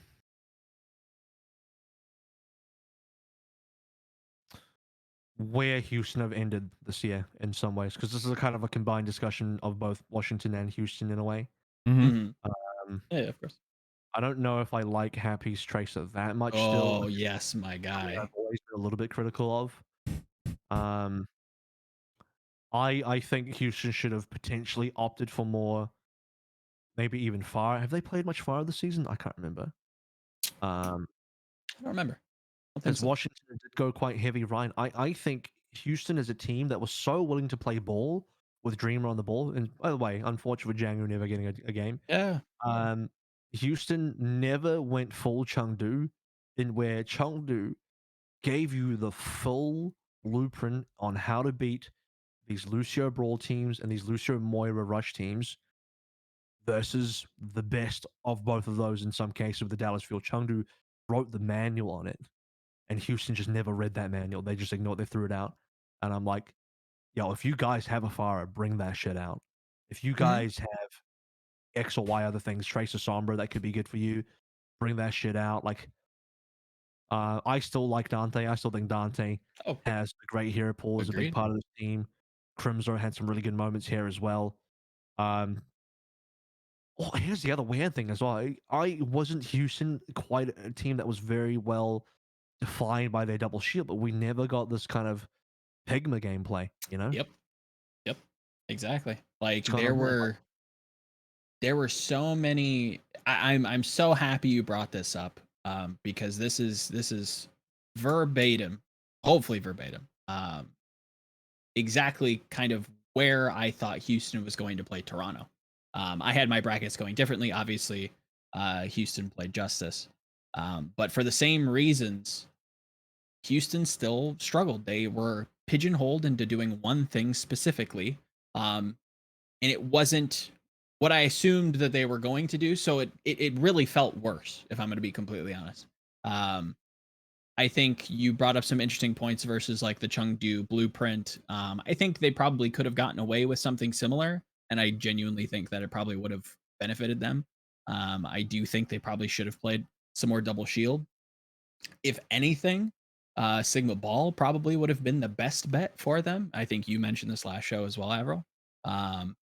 This to me, funnily enough, referencing the Paris Justice match, this felt like perfect versus ease of execution. I think the Houston Outlaws identified this composition that they wanted to run as the de facto best, S tier composition of the tier lists, but Justice found what worked for them. Yes. Are you talking about Ball Dive? Okay. Yes. I think that's what the Justice identified as their best composition at the nth degree, and the Justice are coming in running very, I use the word simple very loosely, a composition that is easy to execute, like you mentioned. That was my big narrative takeaway from this match in particular. And yeah, it wasn't the cleanest game, all things included. I thought Houston started a little slow, but Justice, again, they have the composition that's difficult to make mistakes with. I thought their engages were actually pretty poor, but yeah, I won't dive into the entire match just yet, but yeah. Yeah, I will say one thing here. Bro, I can't re-talk about Plan B. Oh my god, it tilts me off the planet. What do these people think how Overwatch coaching works? Like, are you going to sit there and just go, well, we have like, I don't know, X amount of hours to prepare for this. Mm-hmm. Don't actually know which team we're getting. Not only can we not choose, but it could theoretically be 3 teams of those. Oh yeah. We'd never seen Moira Lucio before. Yes, they could have like improvised something between those 2 days. Mm-hmm. Do you think 24 hours are enough to come up with 2 entire strategies and do that on the fly? Let me refresh your memory. There are 3 instances in Overwatch where people ever on the fly successfully came up with a solution that beat a good team in the moment. There's like... Shanghai's one of them. Shanghai this season against Dallas Fuel. That's one of the only ones that realistically worked. I think there was something about... you could argue like Shanghai in season 3, and then... Mm-hmm. I feel like it was Shock in season 2 had a moment like this. Whatever it is, out of the bajillions of matches that we've played, 3 times this worked. It doesn't work. It's not a working strategy. It's the thing that you do at the very last moment where you think your practice strategy. Just think about it probabilistically, right? Mm-hmm. You practice a composition, the rollouts, the what you do, the communication, and whatnot, right? And then, even if you're outmatched, even if you're outcomped, your probability of winning is probably never going to drop below 30%, I would say, if you're a top team, right? In Houston's situation. Or you could make up some shit on the fly that you've never played and you theoretically think this works. What's your probability then? If you say higher than 30%, you don't fucking understand Overwatch, my dude. You're just not. You're just not. When do you use that strategy? Very easily. When you think your chances of beating someone with your established comp, when you had ample evidence that you're never going to beat the comp you're facing with whatever you're running, that's when when it drops below the probability of that, right? That equation so very seldom makes sense. So what are you going to do? Like, yes, you can argue that very often, like, because of the idiosyncratic build-up of the team that Houston always fielded, being very limited to whatever you're doing. Yes, of course, like, I'm not saying Houston didn't make mistakes, but what I'm saying is, like, it's not down to, like, they can't spell Plan B. Like, the alphabet is too hard. Shut up, dude. You don't understand how Overwatch is coached very easily.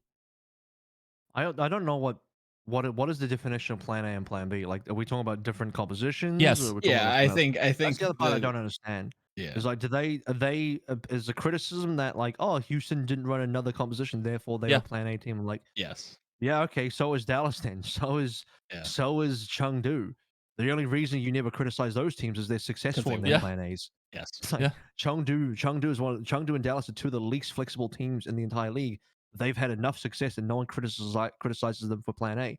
Um, like they play the same shit all the time. I don't. To me though, and I'm glad you brought up Shock, because I think Shock is historically has been one of the most um adaptable teams ever. Yeah. To see Shock in a long series, especially if they're losing early on, adapt and then come back and win. Oh my god, it's good. Yep. But it's not even like a compositional swap. I don't think you look at it and you'd be like, oh, they did their plan B and they changed this composition. Nope. They can still play the same composition, but just adjust their game plan, adjust their priority and their focuses, and fix up some mistakes, or like fix up areas of weakness, and prevent their opponent's win conditions after identifying what's going wrong. Yes. Mhm. That they can then move into like what I deem as the real plan B, which is like adjusting on the fly and and adjusting to your opponent's strategies to counter that. And that to me is like, that's how you play a quote unquote plan B. But I don't even know that's really like plan B. So I'm a little confused by the whole plan A plan B talk, because I don't know the definition of what people think plan A and plan B is. And I think, like, once again, it's almost the same discussion we had before. Like, what you need in order to even make plan B work is dudes that click heads very well and likely better than the opponent. I'm sorry, but Houston does not have better head clicker machines than Washington Justice. That's the very thing that the Washington Justice is known for. The individual skill of their team, Yeah. right? Like, Clicker machines. like I can give you I give you the entire support line that Houston is more skilled than Justice pound for pound. But every other position in that meta is not a go, dude. Like, Decay is not going to be outmuscled by practically everyone. We're talking about Fury and Mag, my dudes. Like, it's Dreamer, man. Like, Yeah, it's pretty rough. It's pretty rough if you go And individually Houston's so pound for close. pound. I just think like my read on Houston's matchup versus Justice is that it's the Houston, worst part. they are very much trying to play a composition and trying to play what they think is going to be the winning meta based on Apex success and Summer Showdown. And I agree with that. In the long term, this is the correct call from Junkbuck and Harsha. Because if you want to win the Overwatch League, or hell, just come like top 4 and get a deep run in playoffs, being a good ball team, being a good dive team is how you get there. Here's the problems. It's not as simple as just playing. And this is where actually Atlanta are kind of correct and smart in a way. People are like, oh, Atlanta just give up and they don't want to play ball. I'm like, no, they've identified that there are certain issues with their team that prevent them from reaching that same peak of potential. It's not as simple as you go ball full ahead and you suddenly win. Yeah. Your ball's not going to be as good as Saint Gaga, etc. Your ball, and people say, "Oh, didn't Gaga feeds?" Like, shut the fuck up. How about you watch the rest of the season instead of just looking at one game? Same as when people talk about Leave Summer, people that have never seen Leave before. It's like, oh, Leave Summer's like, how about you watch more games in one game? Anyway, beyond that, it's like, by the way, just real quick, this is the other thing about the Plan B crowd. Like, if Houston got 3-0 bombed out and nothing worked for them, fair enough. Bro, they are map 5, 1-1 on fucking control. Like, how much closer do you want it to be? No, more so, they were 2-1 up, heading into an escort, the game mode that Washington was notoriously awful at, and they were the best at. That shit was won until it wasn't, and it wasn't because of strategical reasons. I don't understand. Dude, this is narrative analysis that literally comes from last season, where Muma is barely a functioning main tank, and they have to practice around him. Like, So, I don't understand. Right, yeah. this is where I defend Washington. Sorry, this is where I defend Houston as well, because Busan was the last map. And you know what? One of Ball's best maps is Sanctuary Busan, and that was the final control round of the final map. So there was no situation. This is where the Plan B crowd have to go away a little bit, because again, depending on what your definition is, if your definition is Houston should have played a different comp, I'm sorry, but unequivocally, the ball comp on that map is the only thing I Yes. think they should have done is actually change Piggy to Sigma, because ball Sigma there on Sanctuary is very strong. But aside from that, Houston played like what is basically the best comp possible on that particular map on that particular round. So there is no question that of them like, oh, they were stuck on Plan A, and like, no, Plan A should have worked. This is the point I was going to get to when I was talking about Chengdu, and why I was talking about players like Gaga and Leave, is because you have guys like Gaga and Leave on the team who can play an incredible ball. What, like the top tracer as well, one of, if not the top tracer. You have guys that can execute on phenomenally on certain heroes that make that composition work. This tracer ball dive seems good on paper, but something that people notoriously find it difficult to assess in this game. And I don't blame anyone for it, because it is. I think Overwatch is a game that can be hard to assess. Is the one This is a fundamental area of Overwatch's design philosophy that causes this, is that it's hard to judge and gauge how much better a certain player is than another player in some ways. Before somebody says like, "Oh, I can tell MTD, I know what the difference is." Well, you do and you don't, because when a team is crushing another team, everyone looks like phenomenal. Well, like, okay, when Justice crush the Paris Eternal, maybe this isn't the best example. They look really good, but then they go up against Houston and it's a much harder game. What I'm saying is, like, you have a situation where in this game, and a lot of people, and this is sorry, a long tangent for me, but it's like this whole thing of like, oh, this looks like my plan game. This looks like a low level game. Some people are trolling when they're saying that. The people who are not trolling when they say that, they're like saying it unironically. First of all, they're stupid, but also they're stupid, and they say that because it's legitimately hard to tell when things that are done are like really hard to do. And on DPS, sometimes you can tell like, oh, that shot was disgusting. That wouldn't make a shot. It was really hard to hit. But good team play is hard to gauge. It's hard to gauge good team play because especially when you're rolling the other team, it looks like it doesn't even matter. It looks like they're just running at the other team and it's working. And when it's a close game, it's hard as well because it's like you're not too sure. It's just the game's a bit messy. So basically, what I mean is like it's for a lot of people, I think they think, oh, you should just copy APAC and play ball and it'll work. What they don't realize is the players on those specific heroes in APAC, you look at Chengdu and Shanghai as the prime examples, they're so infinitely better on those heroes and so infinitely better as players that they elevate their composition to an immortal status that Yes. cannot be beaten. Yep. And because it's the highest skill level composition as well, highest skill ceiling composition as well, that type of composition is the best at realizing your individual players' potentials higher than any other composition possible. Yep. So if you have guys who are like absolute freaks on certain heroes, guess what? They can play at that freakish level in this comp and be highlighted on that in a way that could never happen in, say, like a brawl, right? You are never going to have Leave hard diffing in a game on a Mei. I don't care how good your walls are. I'm talking about mechanical gameplay, not going to happen. Whereas if he plays a Tracer and Echo, boom, it's a whole different story. We're tackling a different beast here. And I just don't think Houston are good enough on this comp. I don't think they practice stuff. I don't think they're individually strong. I think Dreamer's ball is not good enough. Piggy's Diva is not good enough. Happy's Tracer or Happy's Compton, Tracer. I just don't think it doesn't have that character. You never look at Happy's Tracer and be like, man, this guy really is just like, he is just forcing his team to win. He's hard clutching. You see what Kevster and Leave can do in Tracer? Never seen that shit from Happy before. And that's the If anything, frustrating thing. Dante should be the one on Tracer, if anything, Yes. and they should make Happy play Yeah. Sombra. But Yep. But even then, like his flanking DPS have been woefully basic, to put it lightly. The aggravating thing with Happy is that there are picks that do see him kind of dominate the game and overwhelm. 100%. Right? Like there are some picks for this team that make a lot of sense.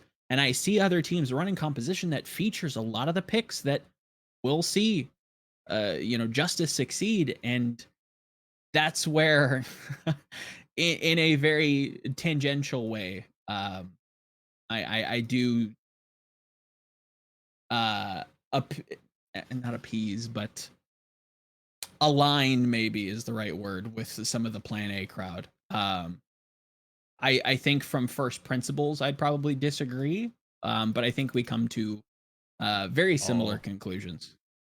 I'm not one for eggs in a basket. I think I've been very consistent through my little esports stead that flexibility is definitely better than investing into goats when you're clearly not the best goats team. Um, as much as there are arguments for and against, I think Overwatch has proven that trying to find the best composition for yourself is the eventual best outcome for your individual players. which is why I And respect Justice playing what they're playing. yeah, exactly, and that's why it's aggravating to watch Houston because it's very, to me at least, in my opinion, it was very clear that this is not the composition that Houston wants to play.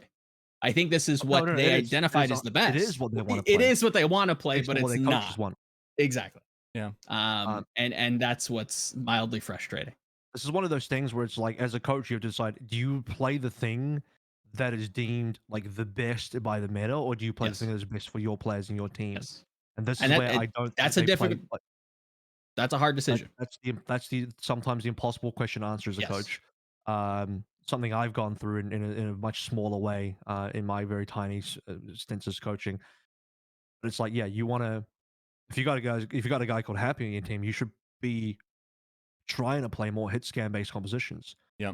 I don't know how well those would match up versus the Lucio Moira Rush of Justice, which I think is so fast and so quick at punishing Sure. those that maybe Happy would kind of get flattened by it. This is kind of where I maybe, I'll throw a bone to Houston as well. Maybe Sigma for Piggy, maybe the Pigma will get flattened by the Lucio Moira as well, because I think Sigma is very good at absorbing that pressure. Like, I'm sorry, but like holding up your hand for a kinetic grasp is not going to stop, a Sure. coalescence and a Winston in your fucking face. Yeah. It just won't help you. And Diva is probably a little bit better because you can at least fly away. You have a little bit more mobility. And you can do those things. And I also think, like, matchup wise, as Shanghai did show, Ball is pretty good into that comp. They Mhm. demolished Dallas with it. But then this is the part where people have to remember. But that was Shanghai, and they're elites on Yes. every single player, and they're like top of the We're class in every arguing from single role. exceptions. Yeah. Final thought on that. Basically, I think Houston suffered from the NA ball syndrome, where unfortunately it's just too hard to catch up, too late to catch up, and they don't have the ability to pilot this ball composition as well as the APAC teams do, and it showed. Final thought on this matchup would be: what do you guys think about the trash talking? What do you guys think about Oh, I loved it. I thought some it of was the great. what was the example? It was like Diva remake does remake damage, does damage, by by the the way. way. Yeah, and then Uh, K comes and hard fucks them straight after that. Going home, and then and then Mag, when he wins, he stands up, hugs his team, comes back to his computer and says, "Go home." I was like, "Goodbye" or something. And then he walks up again, like, just he just writes that. Closes said something as well, yeah. like, "Go home" or something like that. Give him a little mic drop. Mag apparently has all chat turned off as well, Oh, which I really? respect. I think that's Smart good on for him. keeping your mental in check. Yeah. No, I thought it was Any final thoughts on that or Washington? Because we spent a lot of time talking about Houston. We didn't talk about the Washington side of that match very oh, much, but well, I don't know if I'll ever get to them, but I thought closer. I thought, funnily enough, Yiska, talk about a close match. Closer definitely didn't make this. He was trying his best to not make this a close match. Let's put it that way. you didn't like the closer gameplay. Oh no. Oh no, no, no. Really? Beating into EMPs like it's 2018. Beating and rallying against what was it? Rally, They or even there was the support ultimate usage this game from Washington was woefully bad. Can I say he did a good job of trying to connect onto dives as Lucio to add damage, Yeah, and that was something that he did very well versus Paris. To backtrack a little bit, would like, agree. there were a number of times where the damage that he added and the final blows that he got, like, Mm, really were assisted on impactful. making sure that Lucio Moira rush was successful in 100%. his Yeah. defense. Yeah. Would agree. I thought Assassin had a wonderful game Oh back. yeah, his Sombra.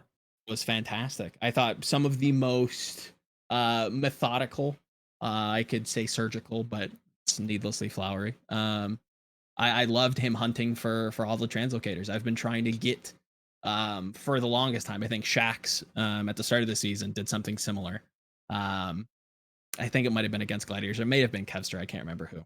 But I'm trying to find the method for these Sombra players to do these things, and it's just a feeling, or oh yeah, it was happenstance. It genuinely felt like Assassin was hunting down these translocators on purpose, and it not only did that result in like a faster or an increased tempo gain for Sombra translocating out, having to go all the way back to spawn, or just dying, right? Like it caused a lot of disruption just for something as simple as just knowing where a player likes to put their translocators. It's super super interesting, and I thought he had a fantastic game.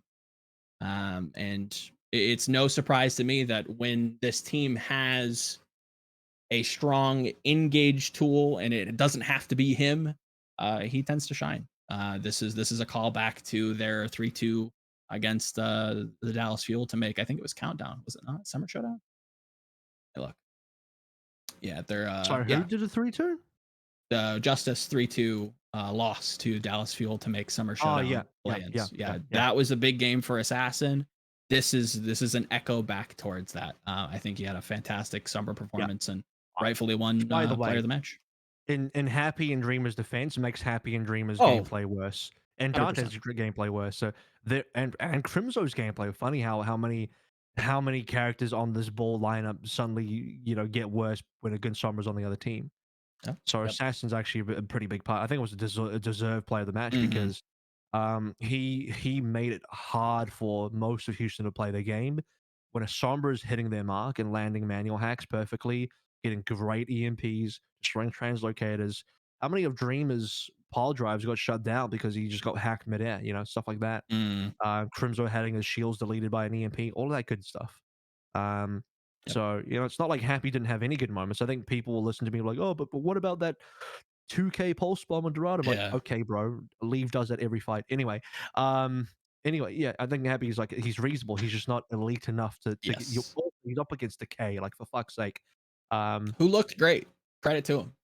Looked like he came to play. Yep. Looked fantastic. Again, I'd love to see this the entire season. I'd love to be very positive on Justice the entire season, like I expected myself to be. But that was not the team, and hopefully they've found what they needed to find coming into playoffs. And it was almost good enough to beat Justice. Yiska. Yeah. Is end of season decay the new playoffs profit? I mean, maybe. Certainly possible. I will continue holding my breath until I see the actual playoffs. I still don't know if Washington was good enough because I think Houston's ball play was, excuse that reference, is not Sure. as stimulating. This is the word I chose to continue this as the APAC ball play. 100%.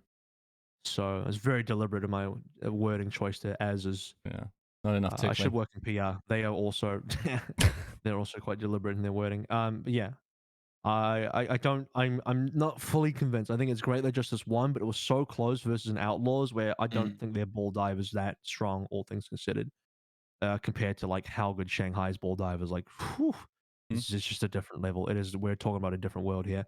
And Justice nearly lost that. To be fair, Justice's comp is traditionally not good versus Houston's comp. So I think Justice's comp really struggled. Like, you have to do more. Despite this being easy to pilot, you still have to do more on the Solution Mora to beat this ball comp than you would if you were just on most other compositions, either trying to match them or I don't know, playing a bunch of other potential things map dependent wise. Like there's some hit scan options that could be good map dependent. I don't have much else on this particular matchup. We still have an entire another 2 matches here in NA and then Apex side as well. So moving on to the next side of things, Toronto Boston, Toronto Shock. Let's kind of just add those together a little bit. You might as well start with Toronto Boston in a way. Did anyone have any particular thoughts on this? This is quite disappointing the way Boston bombed out. I wasn't mega surprised, only because I feel like, again, when we talked about this last week, Boston, I lost faith in them after Countdown Cup because I thought they could have gone 4-0, and even if they went 3-1, it'd be fine. but they ended up dropping as low as being the first team to lose to Vancouver in 03, by the way. I just started to falter. I was like, no way, man. Like Boston to me are starting to really come apart, whereas Toronto's Inter Countdown Cup they ended on a high, and to me it probably should have been a no-brainer that Toronto were going to come in stronger here, and they did. Yep. Talk about like outclassed. It sadly it felt like Toronto really came out and were situated nicely from Countdown Cup. I again, I don't think that they had to do too much or change a whole lot. I thought Aspire looked fantastic. I think Michelle had probably one of a standout performance from this year. It definitely was a good series from him. But yeah, Boston just did not show up in the slightest. Nothing really there at all. I think IM37 had an interesting little defensive hold. I think on King's Row, if memory serves. That Coin A look with him on Hanzo was interesting enough. But and then it just kind of fell apart. I think he swapped to McCree, and that's really all she wrote. Like, Dive has a strong. There's no wonder why so many teams want to run it. There's no, it's not a weird circumstance that Houston is trying to force this dive. It does have a lot of merit. And Toronto were just the better team at the composition that looks to be, leading us into playoffs. Yep. I don't know. To be honest, like half of these matches in Playins were pretty underwhelming. We got half of the matches were 3-0s. And the thing is, it could have also, like, not on that day actually, but before that, it could have also been the other side, 3-0, depending on what kind of compositions they chose and how they played into each other, and then that's a 3-0. To be honest, like, both Toronto and Boston were pretty similar teams, just gatekeeper teams to like the bottom. Not really that exciting. I would even argue that had Mayhem gotten in there, they probably would have had more breakout potential here. Sure. I mean, yeah, it just felt like it was very unlikely that either of those teams would even rival the second round team anyway, even if Toronto got Houston or whatever it is. So yeah, I don't know, like it's a strange situation in terms of the season being done. I will say it feels bad for Boston because I know this is a team that works incredibly hard. Feels bad for Toronto, a team that, or half the team being very much used to being like the cream of the crop. I think if I wrote a script today and basically I said as much as if the meta had been a little bit more kind to them, and they were like, some stuff had fallen a little differently. I think Toronto could have been a better team this season. I think they got the parts, especially as Aspire came in. But yeah, I don't know, like it wasn't like more so than you saying, like, for instance, Outlaws against Justice being like pretty ugly Overwatch on the last two maps. I felt like this was an ugly series in the first place. Oh, 100%. Yeah, I think a lot of these lower seed games, even stretching into APAC, it was rough. It was definitely not the best Overwatch ever. But my only I guess asterisk for the semifinals is you have, like you like to wave in my face, Houston, a top 5 NA team, struggling against a Justice that seemed to struggle themselves. So that's the only difference, I would say. To be fair, like none of these two teams weren't too far apart from each other in terms of season performance, right? Like, none made the tournaments. They were reasonably close in terms of season wins. Both of them had good stages. and both of them were quality teams. I don't know, like I think also I would say like the first 3 maps didn't look Cloud Fiesta. It's not like this was terrible Overwatch, but in between Justice You mean and Justice Houston? Houston, yeah. It wasn't horrendous, but some very strange mistakes, I would say. You will also find that by me already talking about Justice Houston again, you will realize how bored I was with Toronto Boston. Like, oh, I mean, Toronto Shock is even worse. Yes. Like, talk about a team that just gets diffed. Like, a lot of these 3-0s were just like, Shock better team. Okay, next. Like, I hate. Yeah. I hate with a passion that's what like it. My note here. I'll read you. I'll genuinely read you my notes from San Francisco, Toronto. Here we go. Like, nice saddle boop. Toronto, nice surround. A nice solo flanks, but doesn't get support. Like. I liked here's a good one. Twilight's setup nade on Volskaya where he's sitting like in the on defense setting up on in the attacker spawn, throws the nade in. That was cool. That was a great play. Did you really even need to do that, Shock? No, you probably could have just diffed them anyways. Like, can I say that play can now never be done again because every single coach after saying that was like, all right, write that down in the notebook. Yeah. Every time you play against Twilight or any Ana on Shock now Volskaya, they will check that room. Yep. It's just like, was it Gaga? Trusty, why the fuck would you play that now? Like, save that for a more important game. Like, you can never use that again now. So, yeah. Okay. Yeah. Those little set plays are always interesting. But yeah, again, more interesting than 99% of that game. Like, I think that Shock come into this playoffs performance doing well. I think they have a great shot at making a deep run. Yeah. Do they make the 3-peat?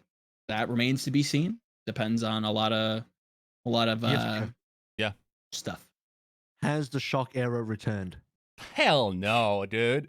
Like the only thing that would make me believe that. Defiant. What do you mean?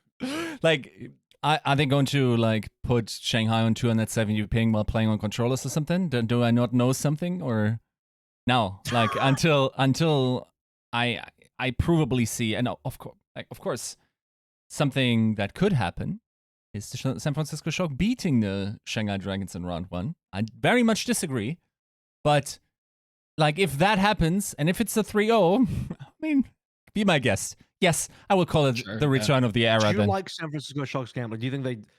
Hell this no. is one of those other. Oh, you still don't like them? I don't like their odds. Don't stop talking about Shanghai Shock. You're like skipping topics here. Right. We're talking about that in 2 hours' time. Right. Don't worry about it. Right. Right now, we're just Shock's Defiant. Okay, maybe this is not a good example of Shock because Joe's right. This is one of the clear team diff games that we see, and I hate that as an analysis, but like it's true, dude. They team diff Toronto Defiant so hard. Also, can I say that Defiant relying on Winston Nano compositions to win? Oh, man, that is not going to be good enough. It's not even just slow. First of all, you can't do much until you have the Nano. Second of all, Nano is an enabler to get your DPS into position so that you have a 1000 HP Winston diving in, causing chaos, and then your DPSs dive in unimpeded, baiting your 1000 HP tank.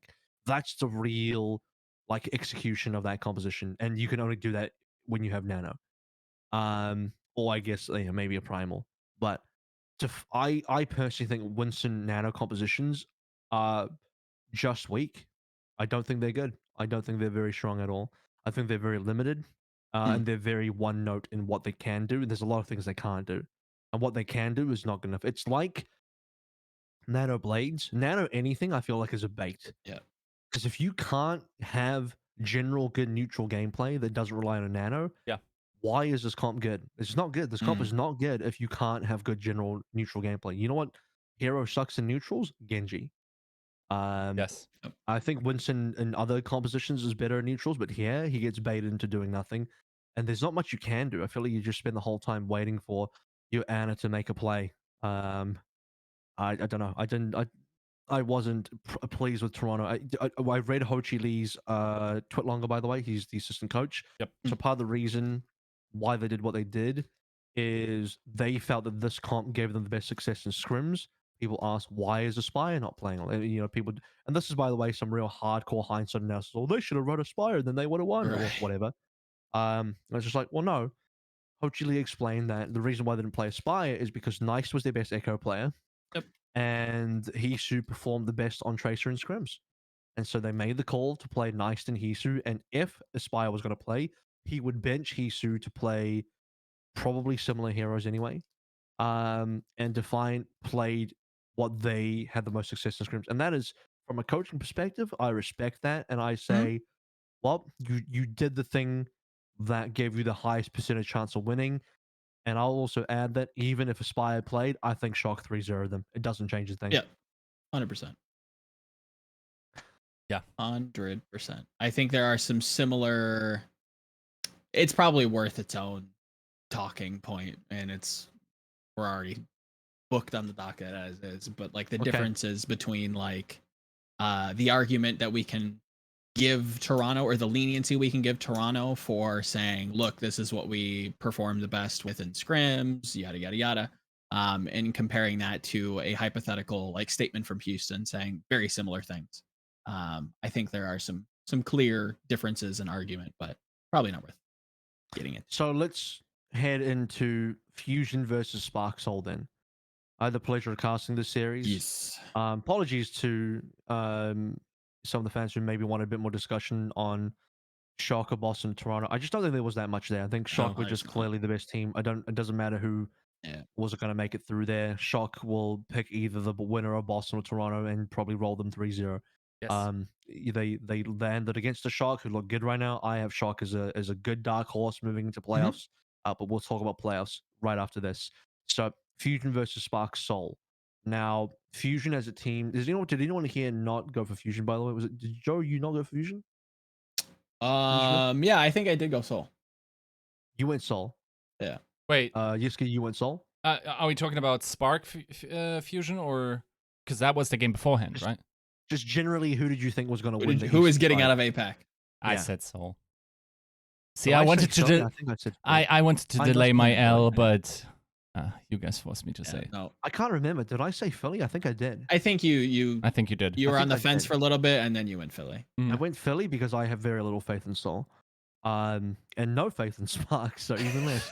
For good got me reason. again. And this That was Warlord. this is the eulogy for Spark, where they baited me in with a win on away. So I'm like, oh, that was close. Like, yeah, maybe they can do some stuff here, but nope.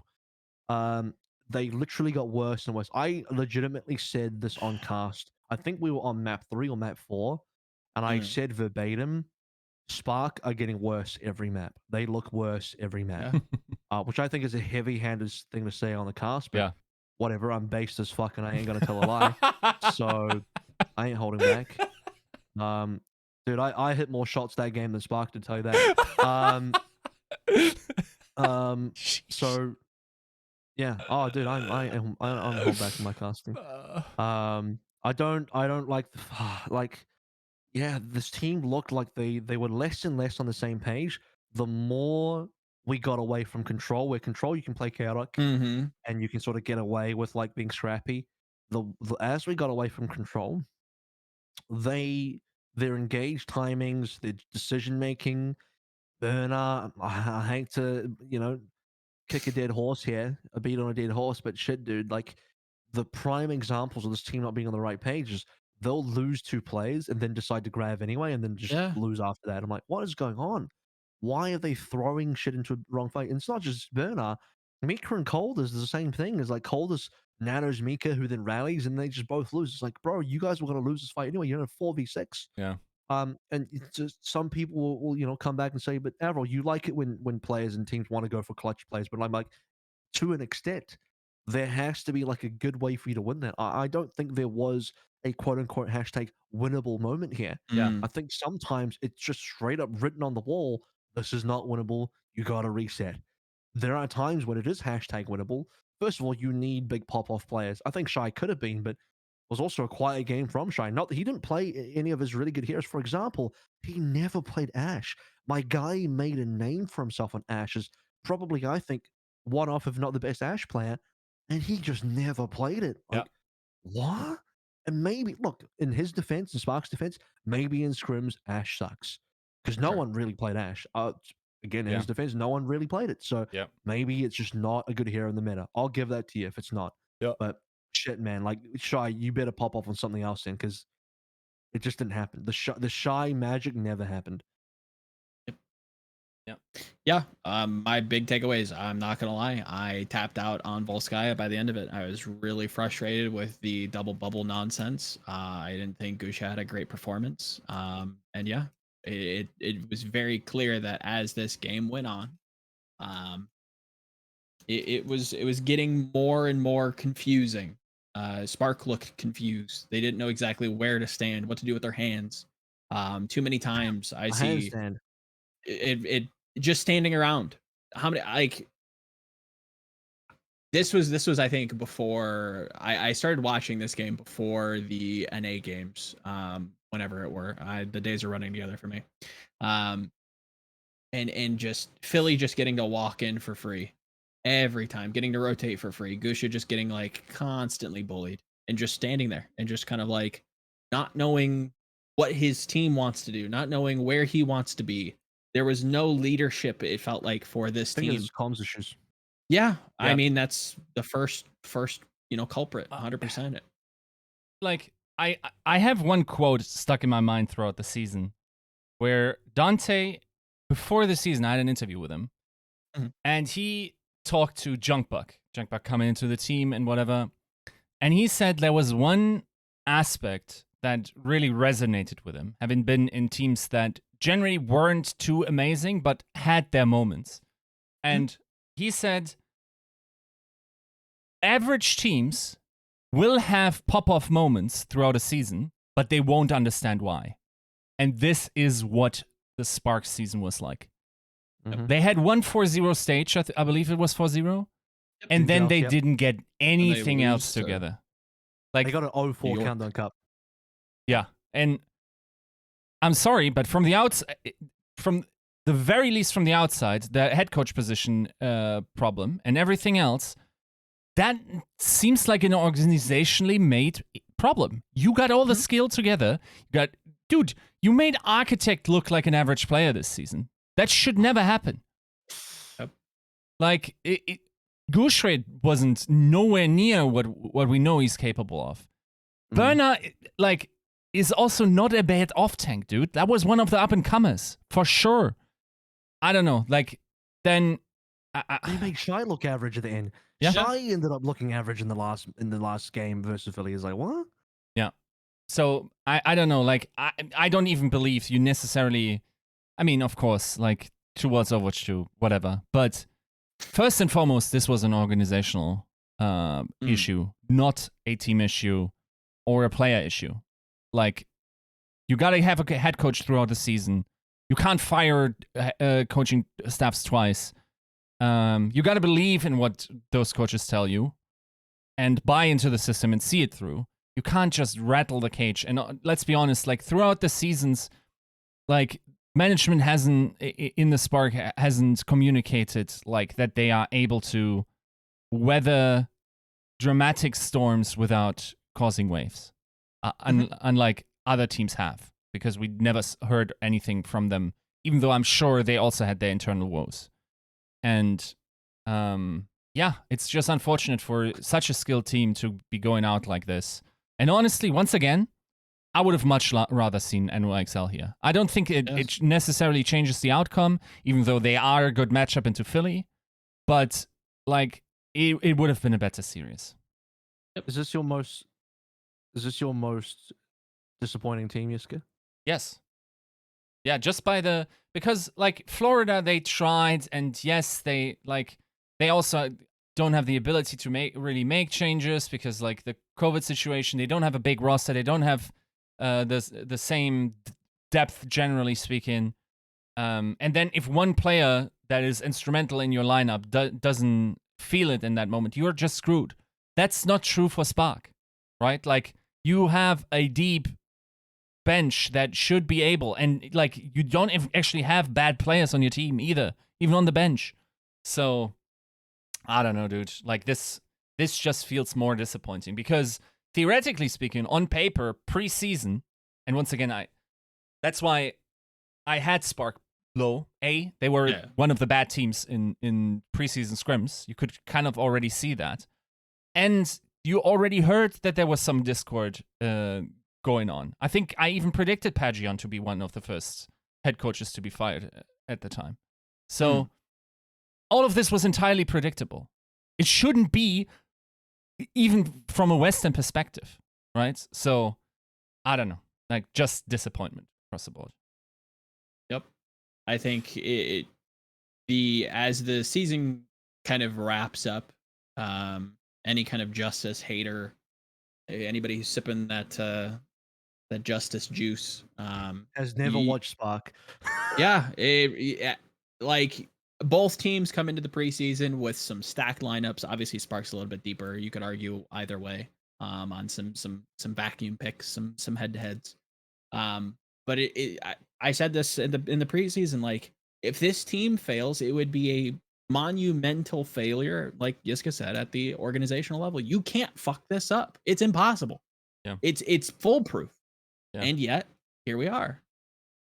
Out in play-ins, 7-9, looked lethargic and confusing and not sure what to do with their hands. Using ultimates, like you said, just on lost fights. So they are 5th place after Shanghai, Chengdu, Philly, Seoul, and then go Spark.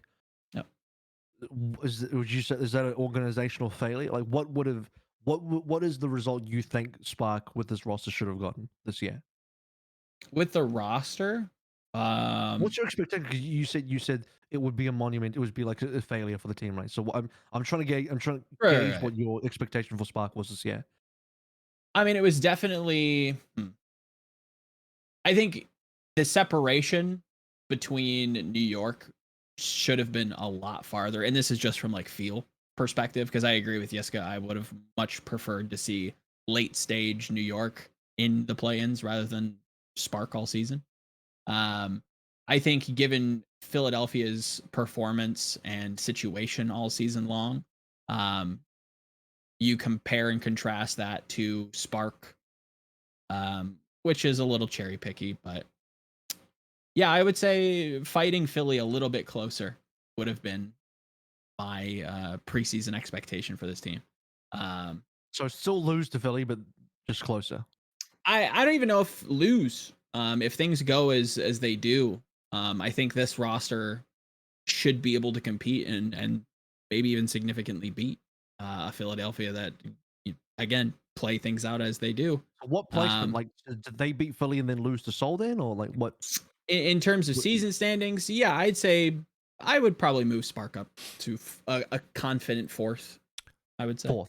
So if they were one position higher, they would have hit your expectations, which means they weren't that far off then. I mean, their match score begs to differ, but yeah, I mean, I guess, yeah, one position higher in an 18. End of the season, they finished 5th still. They were the best. Yeah, of the rest. 5th at 7-9, and then Philly is 10-6. I found New York more disappointing because I had New York quite high. This was based on Scrimbucks, yeah. And they I don't know about that. They did not a lot during the regular season. At least Spark had the 4-0. Yeah. Here's the thing. Yes. It's a different thing. Like if you already know the setup is unlikely to work in the preseason, and that's why like I ranked them 7th. Like they even overperformed that expectation, but that's not necessarily the baseline I'm arguing from. If I look at that roster pound for pound, that they have the ability to have 12 players, that there is no significant travel for them. I don't. To be fair, this is potentially totally unfair because I don't know the circumstances that might have come with COVID and whatnot, but.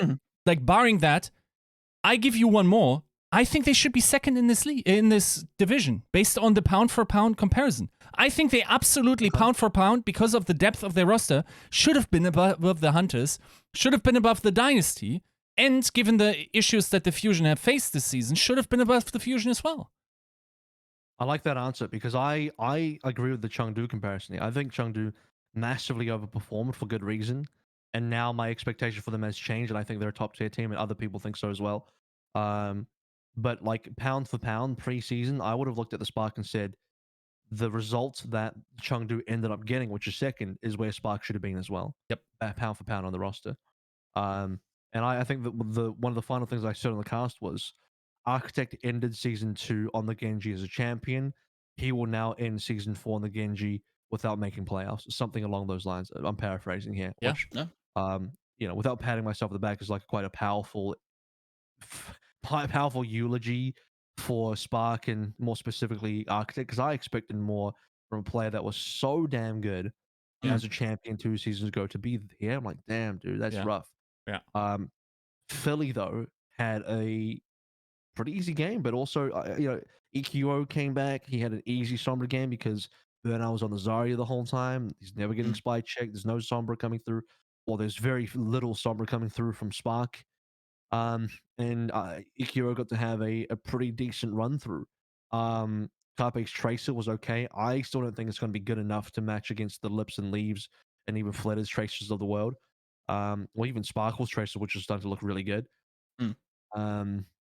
Mono Hotbar, Alarm Fighting Asher was still definitely, I think, the strong points. Shockwave had some good moments on Ash, which I quite enjoyed. And the other thing I enjoyed is that Philly wanted to actually look at a double hit scan and actually have an Ash in there. Whereas I think most other teams, for whatever reason, and I'm looking at Spark and looking at Shy, decided Ash was just not going to be the play. And it's almost ironic that Shockwave came in and won on the Ash, even though it was for the one map. But then that extends to the next game versus Soul, where he did the same thing. And he beats Fitz, and Fitz eventually goes Widowmaker.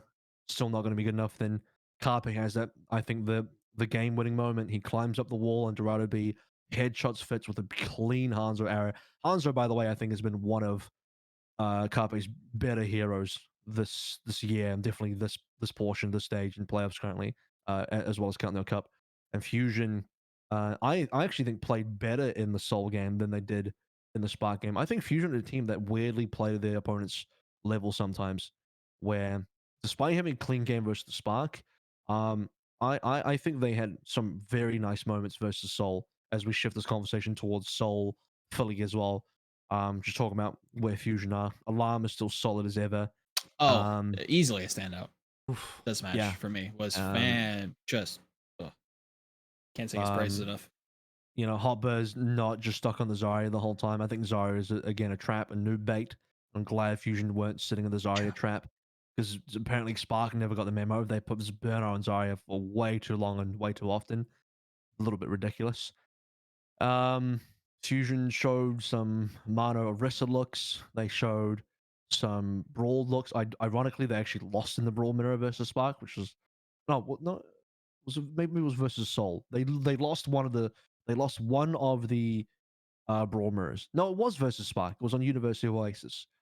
And they also had ball looks. Fusion actually looked very capable to change up some compositions and try some different stuff out.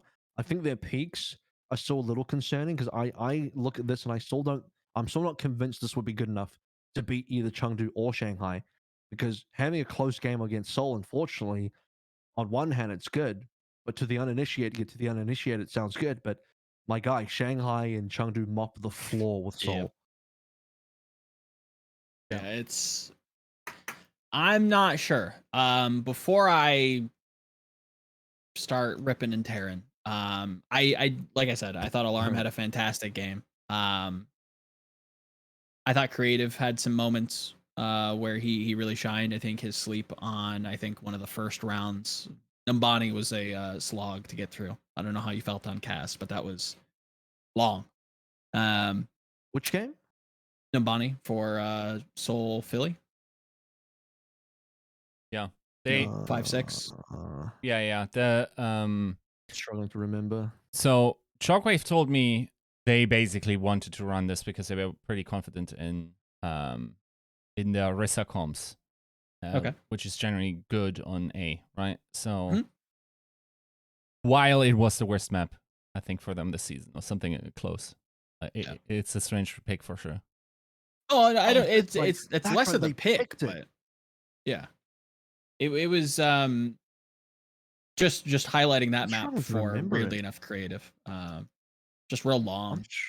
5-6. They I'm barely I'm cap first round anyways, like on I'm their struggling attack. to yeah, oh, yeah, I'm starting to remember Yeah. now, yeah. I remember, yeah, I remember I said, like, "Oh, yeah, collective sigh of relief from Fusion fans as they finally got past A." That's a reference to the Valiant full hold. And Yep. then that reference ended up working out for me because then Philly had this great B and C push that was mega quick both times. But yeah, So that's where I want to open up with Seoul because like they don't look horrible on their point A defense, but then for whatever reason, I literally just started reviewing this a couple hours ago. Fitz, I think it was on the first round. I could be mistaking or blurring it with the second round defense, but he just kind of like waffles in the back line, like really far away, not really doing much of anything, and then ends the map EMPing. Like he builds like one EMP if memory is serving, and then he just EMPs as the map ends and just never really does anything for oh, B yeah, and yeah, C. the hooray EMP, the Yeah, Cleo effect. like Yeah, yeah, it yeah. was so underwhelming, and that was like that was a nice like I think he hooray. died. Did he not die? I I just think he remember the died map and he ending, and then he EMPs, and I'm like, bro, like, I think it's because where he have you died and been? he respawns and he's like, It's "Ah, fuck." possible, yeah. I'm pretty Like sure that's what it was. it very well could have been just a horrendous just like situation that caused him to be in that position, but that run up until that was very confusing, and I was very frustrated, weirdly enough, with Seoul because they start a lot of their fights versus Philly. First time, dude, first time. Yeah, first time. Yeah, it's I'm new to this. I'm new to this APAC thing. Um, I'm really frustrated with Soul. Really, are you now? Okay, what a hot take, dude. so Seoul walks up to a lot of these fights and they control, right? Like they open control, literally first fight. They slam and they kill Philly's supports just instantaneously, eliminates them 4v6, right? And then they kind of just like chase after Philly and they just kind of slowly lose everybody. And that same kind of feeling goes into each and every one of these maps. And it just feels like their communication breaks down in the mid fight where they have this beautiful entry into the fight. They get a great and solid lead, and then it just kind of goes awry. Profit's kind of like backing up when everybody's pushing forward after they get mono in a corner. Um, it create when on Hanamura B, I think the first defense for Philly, when Astro goes Zen and goes to play Coast, Soul comes in and they're like, oh, cool, he's on Coast. Like, there's nowhere for him to run. And they just speed onto point. They hit the turn and they just like run on him. And then Creative is like in the enemy spawn, just like shooting at somebody and just instantly gets picked. Um, every fight, it felt like they opened with like a great start and then just went to shit.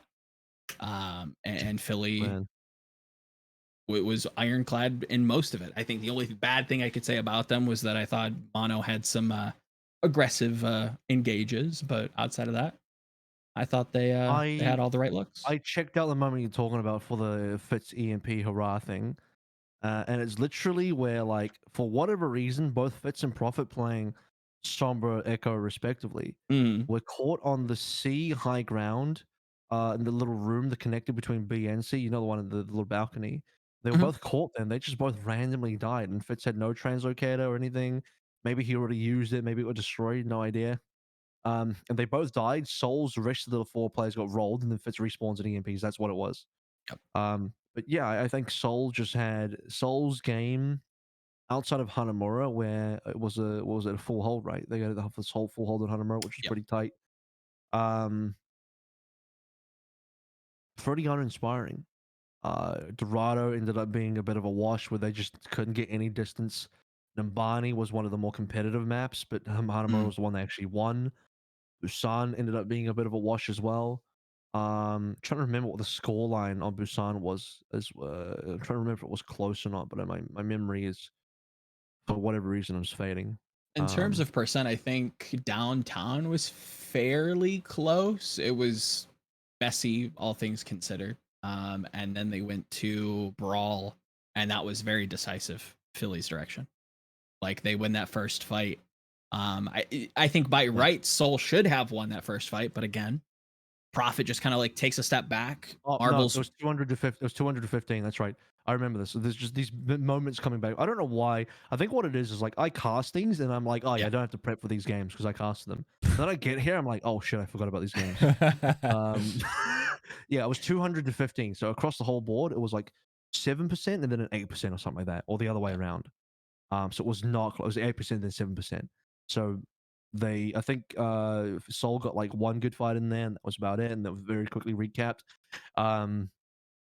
What else did you have? You had a Hanamura where I think the full hold came on through because Seoul were able to get this very clutch fight where Marvel lands a solo shadow to EQO. And they just, Fusion just failed to clean up the members after getting the majority of the kills, and Soul just came back in and kind of clutched it up. And after that, it was kind of all done. I remember saying this on cast as well. Soul made a very strange decision on their B attack to completely give up on their brawl composition to play, I believe it was single shield, not even double shield. Yeah. And I'm like, this is one of like the hardest comps to try and engage with, and you're not even playing double shield, and Hot Bear is on the double shield, and you gave up like one of the best double shield counters, which is a brawl. I'm like, what are they doing? And then they just lost 4 minutes of attack time and beat and just got nothing done. Yeah. Yep.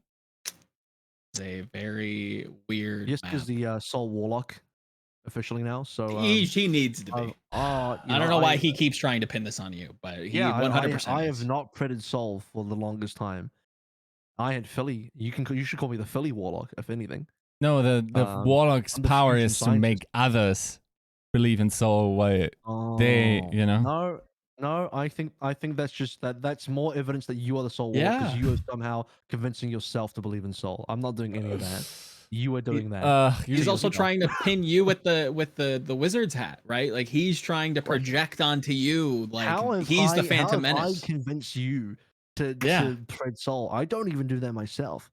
I come on every episode like, I don't have a lot of faith in Soul. It happened. Because like, I might just. You don't understand. Everything leads back to the preseason scrimbucks, the Soul Warlock thing. It's all like it all is decided then. I mean, someone had to write the season, right? So it had to have been decided there. But I had Soul second before I realized how good Chengdu were, and I had Chengdu, I think, somewhere in my bottom 3. Or maybe bottom 4. I will say what I found very weird. Am I wrong? Wait. Yeah. I don't think we saw Gesture, right? Nope. Just Marvel. Which was bizarre. I expected to see Gesture. I never saw Sabielby. I wonder why. Anyway. Weird. Yes, no Gesture. Yeah, like have we seen the last of Gesture? Probably, right? Ooh. Probably. Sadly. No. This guy plays Roadhog. He's going to be fine in Overwatch 2. Yeah, the hero that nobody will ever play, probably. Hey, we don't know what kind of rework. Hey, Roadhog is the best solo tank in the game. If there's one tank that's going to be a solo tank that's going to be good, surely it's Roadhog. Swaggy G's he's going to be fine, dude. He's all right. The return of Evermore. Don't forget, this guy beat Bren in a Water 1v1. He's going to be just fine. Snizzle nose coming back. I mean, if it is, it's not going to be for Soul. Let's be honest. Like, Puna. Are we getting into the final talk of the day? Is this where you're transitioning? I mean, if you want to. I mean, it's a nice little talk. Well, you've done it, and we are running out of time. So here we go. Final talk of the day. Arnold has come through and has announced that they will be making what is the exact wording for this again? Aggressive changes. Is that what it was? Yeah. Aggressive changes to the roster in the off season. So you asked the question, Yiska, about Gesture. Can I get your thoughts on like Soul's season first, or like Soul's performance here, the end of the season, before we get into what we think this aggressive change is going to be? It's such a diametrically opposed season to what it was last time, right? Like, last time their regular season was ass, and then they brought it together for the playoffs, barely, and then made it to the final. Concocted spell, it's that. It's like, this is a monkey's paw, right? This is the fucking monkey's paw. Yes, it is. It is literally. Did they go 3-1 every stage? Don't make playoffs. This is. I could not think of an example of a monkey's paw. Unbelievable. It's actually incredible. Yeah. So, I mean, they found their consistency in the regular season. I would argue also on the back of some teams fumbling when they played them. But, I mean, you can't be upset about your regular season if you go 12-4, right? That's a great regular season. They made all knockouts, all 4 of them. No. Yeah. Are actually, in terms of the regular season, the second best team in APAC. Of course, Chengdu getting the extra wins by being in the tournament finals twice, for instance. But, yeah, it is sad, but at the same time, they played consistent Overwatch without peak potential very often. And that's very unusual for a team that Seoul usually was. And also probably not one where you want to be. Like, basically, if you have a love child between this season and last season's squad or abilities of this squad, like, that's where you want to be, right? You want to have the pop-off potential and you want to be the regular season champion. By the way, Monkey Spore next season, not good in regular season, not good in tournaments. I mean, Okay. What would you rather have? Would you rather have Seoul's previous season or this one? ooh. Yeah, this season. Yeah. Okay, do you understand they came second place in the qualify season last year, right? Yes. And you would still rather have this season? Yeah. Why? Because playoffs are stupid concepts Americans have created for themselves in order to transport the value that it doesn't matter what you do as long as you get rich at one day in your life by going all in on some stupid coin bullshit or something. Like, yeah. Yeah. I value the consistency. Okay. Yep. The Americans disagree with you, so yeah, I mean, fair. you didn't win when you didn't win when it counted, so the Americans disagree. Sadly. Hey, if only regular season record dictates who the fucking champion was, Oh, right? okay, where's that? Where is it like that? Where is it like that again? Ah, yeah. In the cradle of whatever that thing over there now is. Like that of course, I'm it's confused. upbringing. What did you just say? I don't know. I'm It didn't make confused. sense. What are you talking It about? doesn't know. Mother Europe. Yeah. Oh, right. Okay. But you could have just said that. it doesn't like it's of course probably an upbringing thing. I also think it's a much more it's not a more true statement. I think generally speaking, most people get successful by being at the right place at the right time, being gigantically lucky. I just don't think that's a value you want to have in your sports and want to be want to teach to children, for instance. I think you want to be consistently good and reward consistent performances over a long period of time. And I mean, you will still get lucky in some matches, right? You don't understand, and this is where Joe's going to agree with me. But here's what you don't understand: is that I can do whatever I want in life, but as long as on my deathbed I acknowledge my sins, God will still accept me. So all I got to do is win when it counts. I thought it was.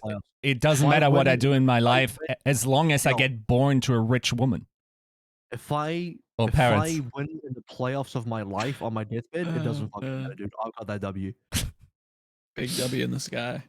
Yeah. Sweet. I pulled this off track. I'm sorry. Joe, how do you feel about Seoul season?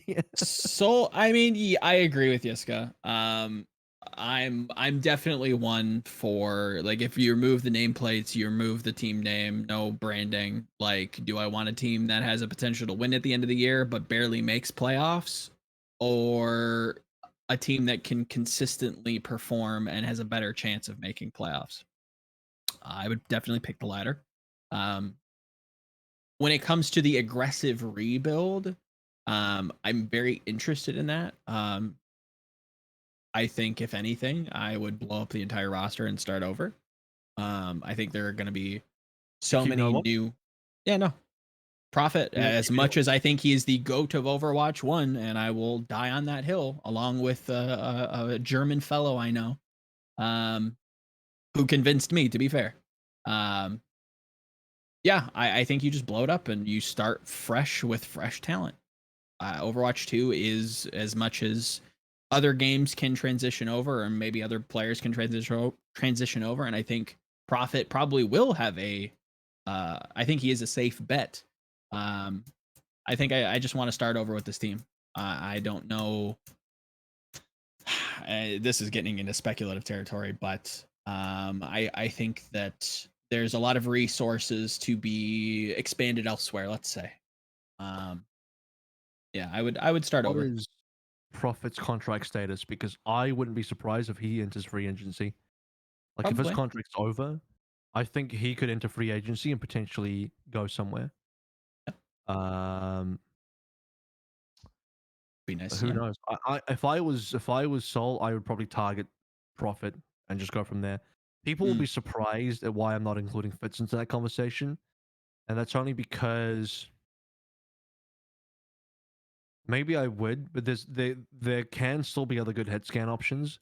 I just think Prophet's a very unique player, and then people say like, "Oh, is Prophet washed?" I don't think he is. I think he's still very good. I think he's still playing at a very high level. He's been one of the true veterans of this game that is still good even like 4 years later. Someone actually brought up a really fun fact as well with that, and I wish I used this on the broadcast, but I wasn't aware of it at the time. That this is the first playoffs that Prophet has missed out on since he was on GC Busan in 2017. That's not true. So, is it? Didn't they lose Playins season 2?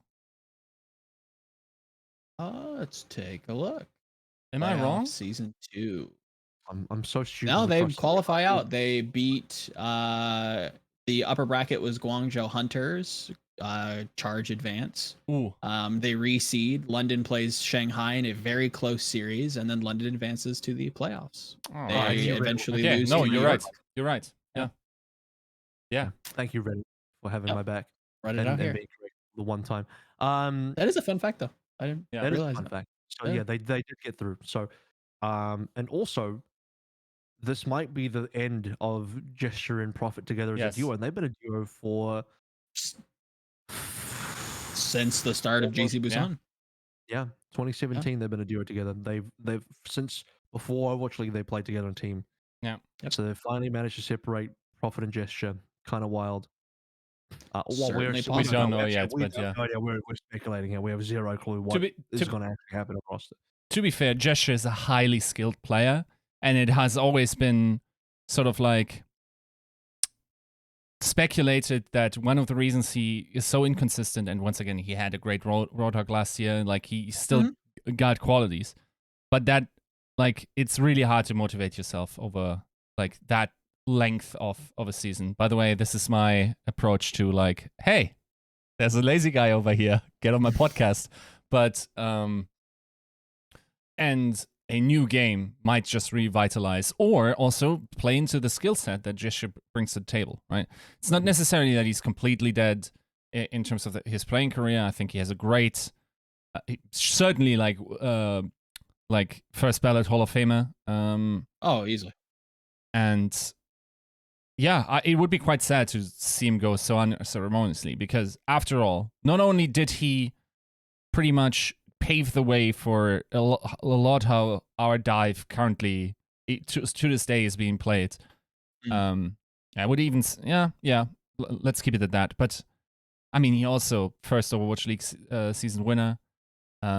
Always super scary if you meet them in playoff scenarios and whatnot. And yes, a true duo in terms of Prophet and him. So I mean, being sort of like the Pippin to Jordan or whatever, sure, is not a bad place to be in Overwatch history. I think about to do a Lord of the Rings reference there. I was like, I'll take that too. Right. No, that's just my German accent not being able to pronounce that name. Is it wrong to say that if Miro kind of started the torch for Winston and main tanks or aggressive main tanks, that Gesture carried it to the near end of Overwatch 1? I still think the three most influential Winston players in Overwatch history have been Miro, Gesture, and Gushui. And some people might add Fisher in there, but I'm not exactly sure about that. Manos shown, I guess. Fate. Really? I think they're great players. Not just naming them. Yeah, just Yeah. naming. I think those are candidates. fantastic, but I don't think they did this. I think they, the three that I named kind of defined Yeah. like a very defined the hero in some way. Mm-hmm. Grusray most recently for like Primal Blades. I think prior to Grusray, I'd never really seen a player that could consistently Probably true. get kills on a Primal to the point where I'm like, this guy's using a Dragon Blade on 1000 HP is kind of incredible. Yeah. Whereas like that now is a lot more common. Whereas like a lot of tanks with like Mag started doing that in contenders, but to me, Grusray did it first. Mm-hmm. And yeah, so anyway, we talked about Spark already. So Seoul are also a type of team that like to pull up from their academy roster, and Seoul, you know what's really messed up about what?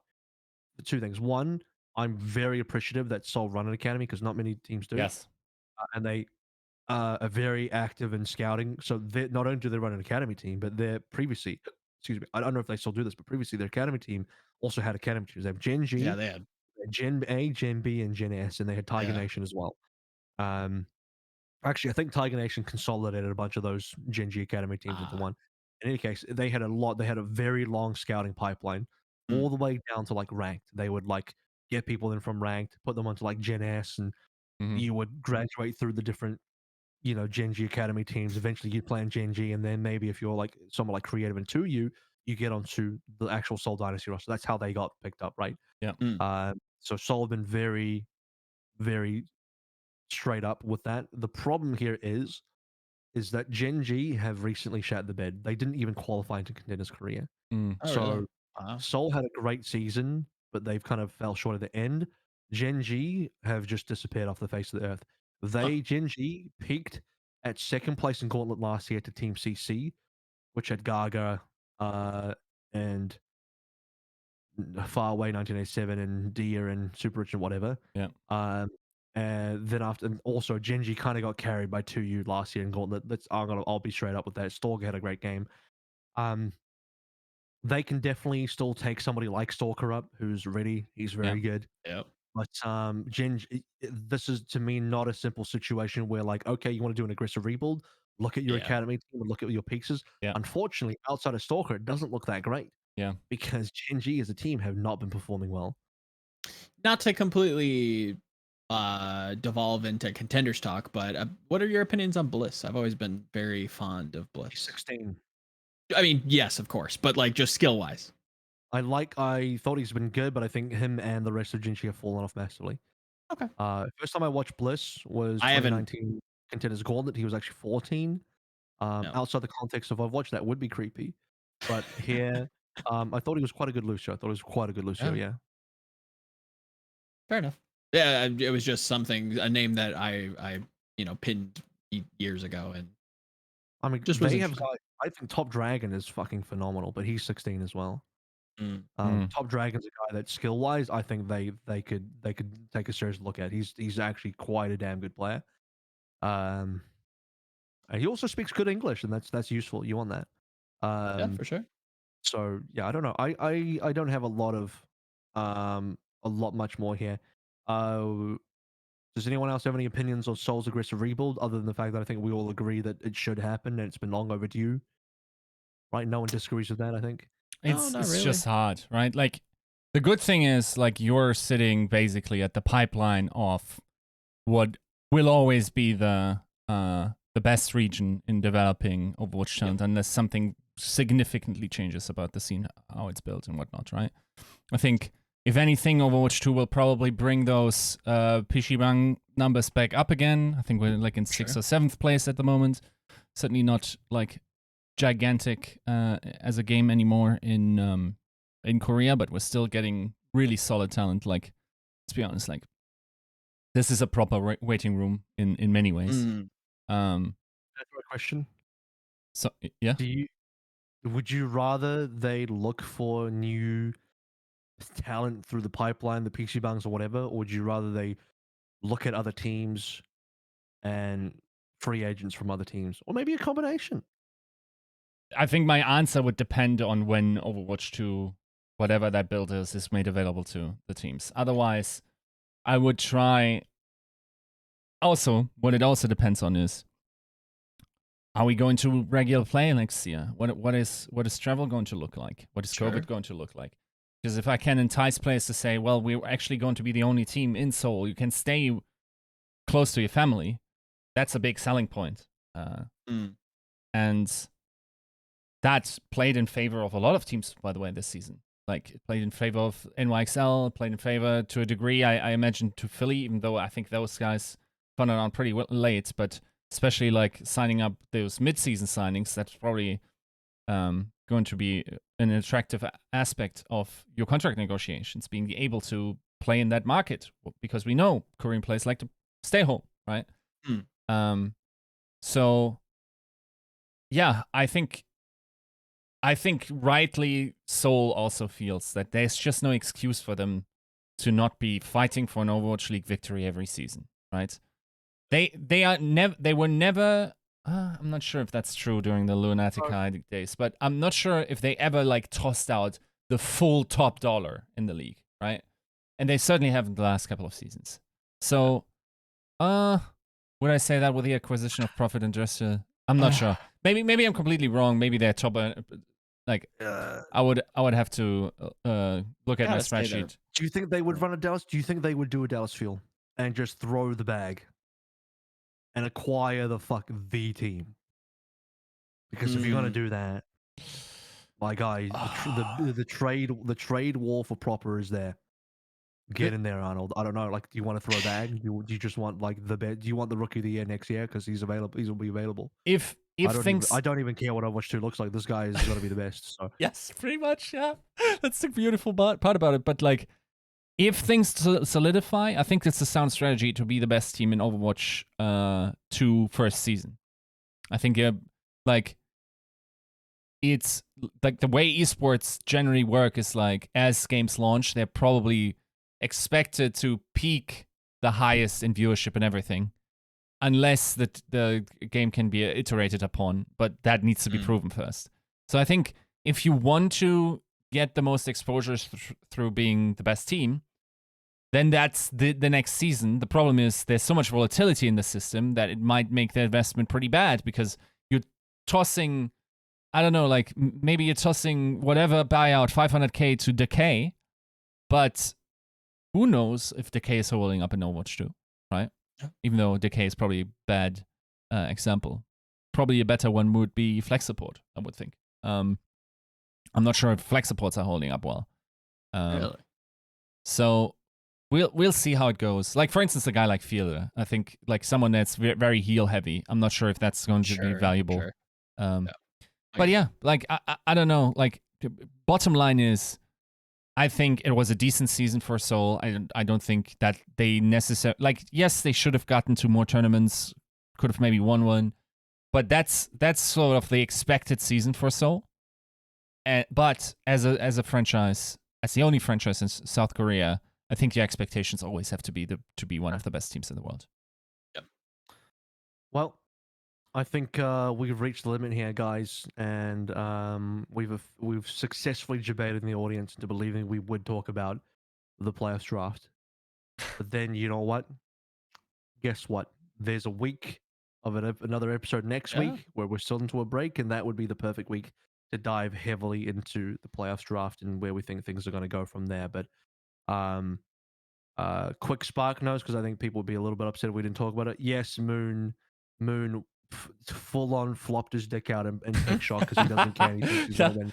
He thinks he's gonna win regardless. Credit to him. He probably will. He might. Yeah. When you're the best team, it doesn't matter what you do. You don't care who you're playing, because if he could have, he probably would have picked Dallas, and that wouldn't even be a troll pick as well, because Shanghai have a great matchup in Dallas stylistically.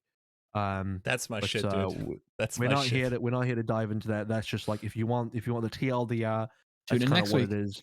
About 20 people came to my stream last night to ask about it, just one after the other, It happens. I get it. It's fine. And as the night went on, my answers got more and more simple, from like a really well detailed answer towards the end, be like, Moon, big dick, done. So with that, episode 191. Thank you so much for tuning into TCP once again. We'll be back next week to dive into more playoffs related things, actually, for real.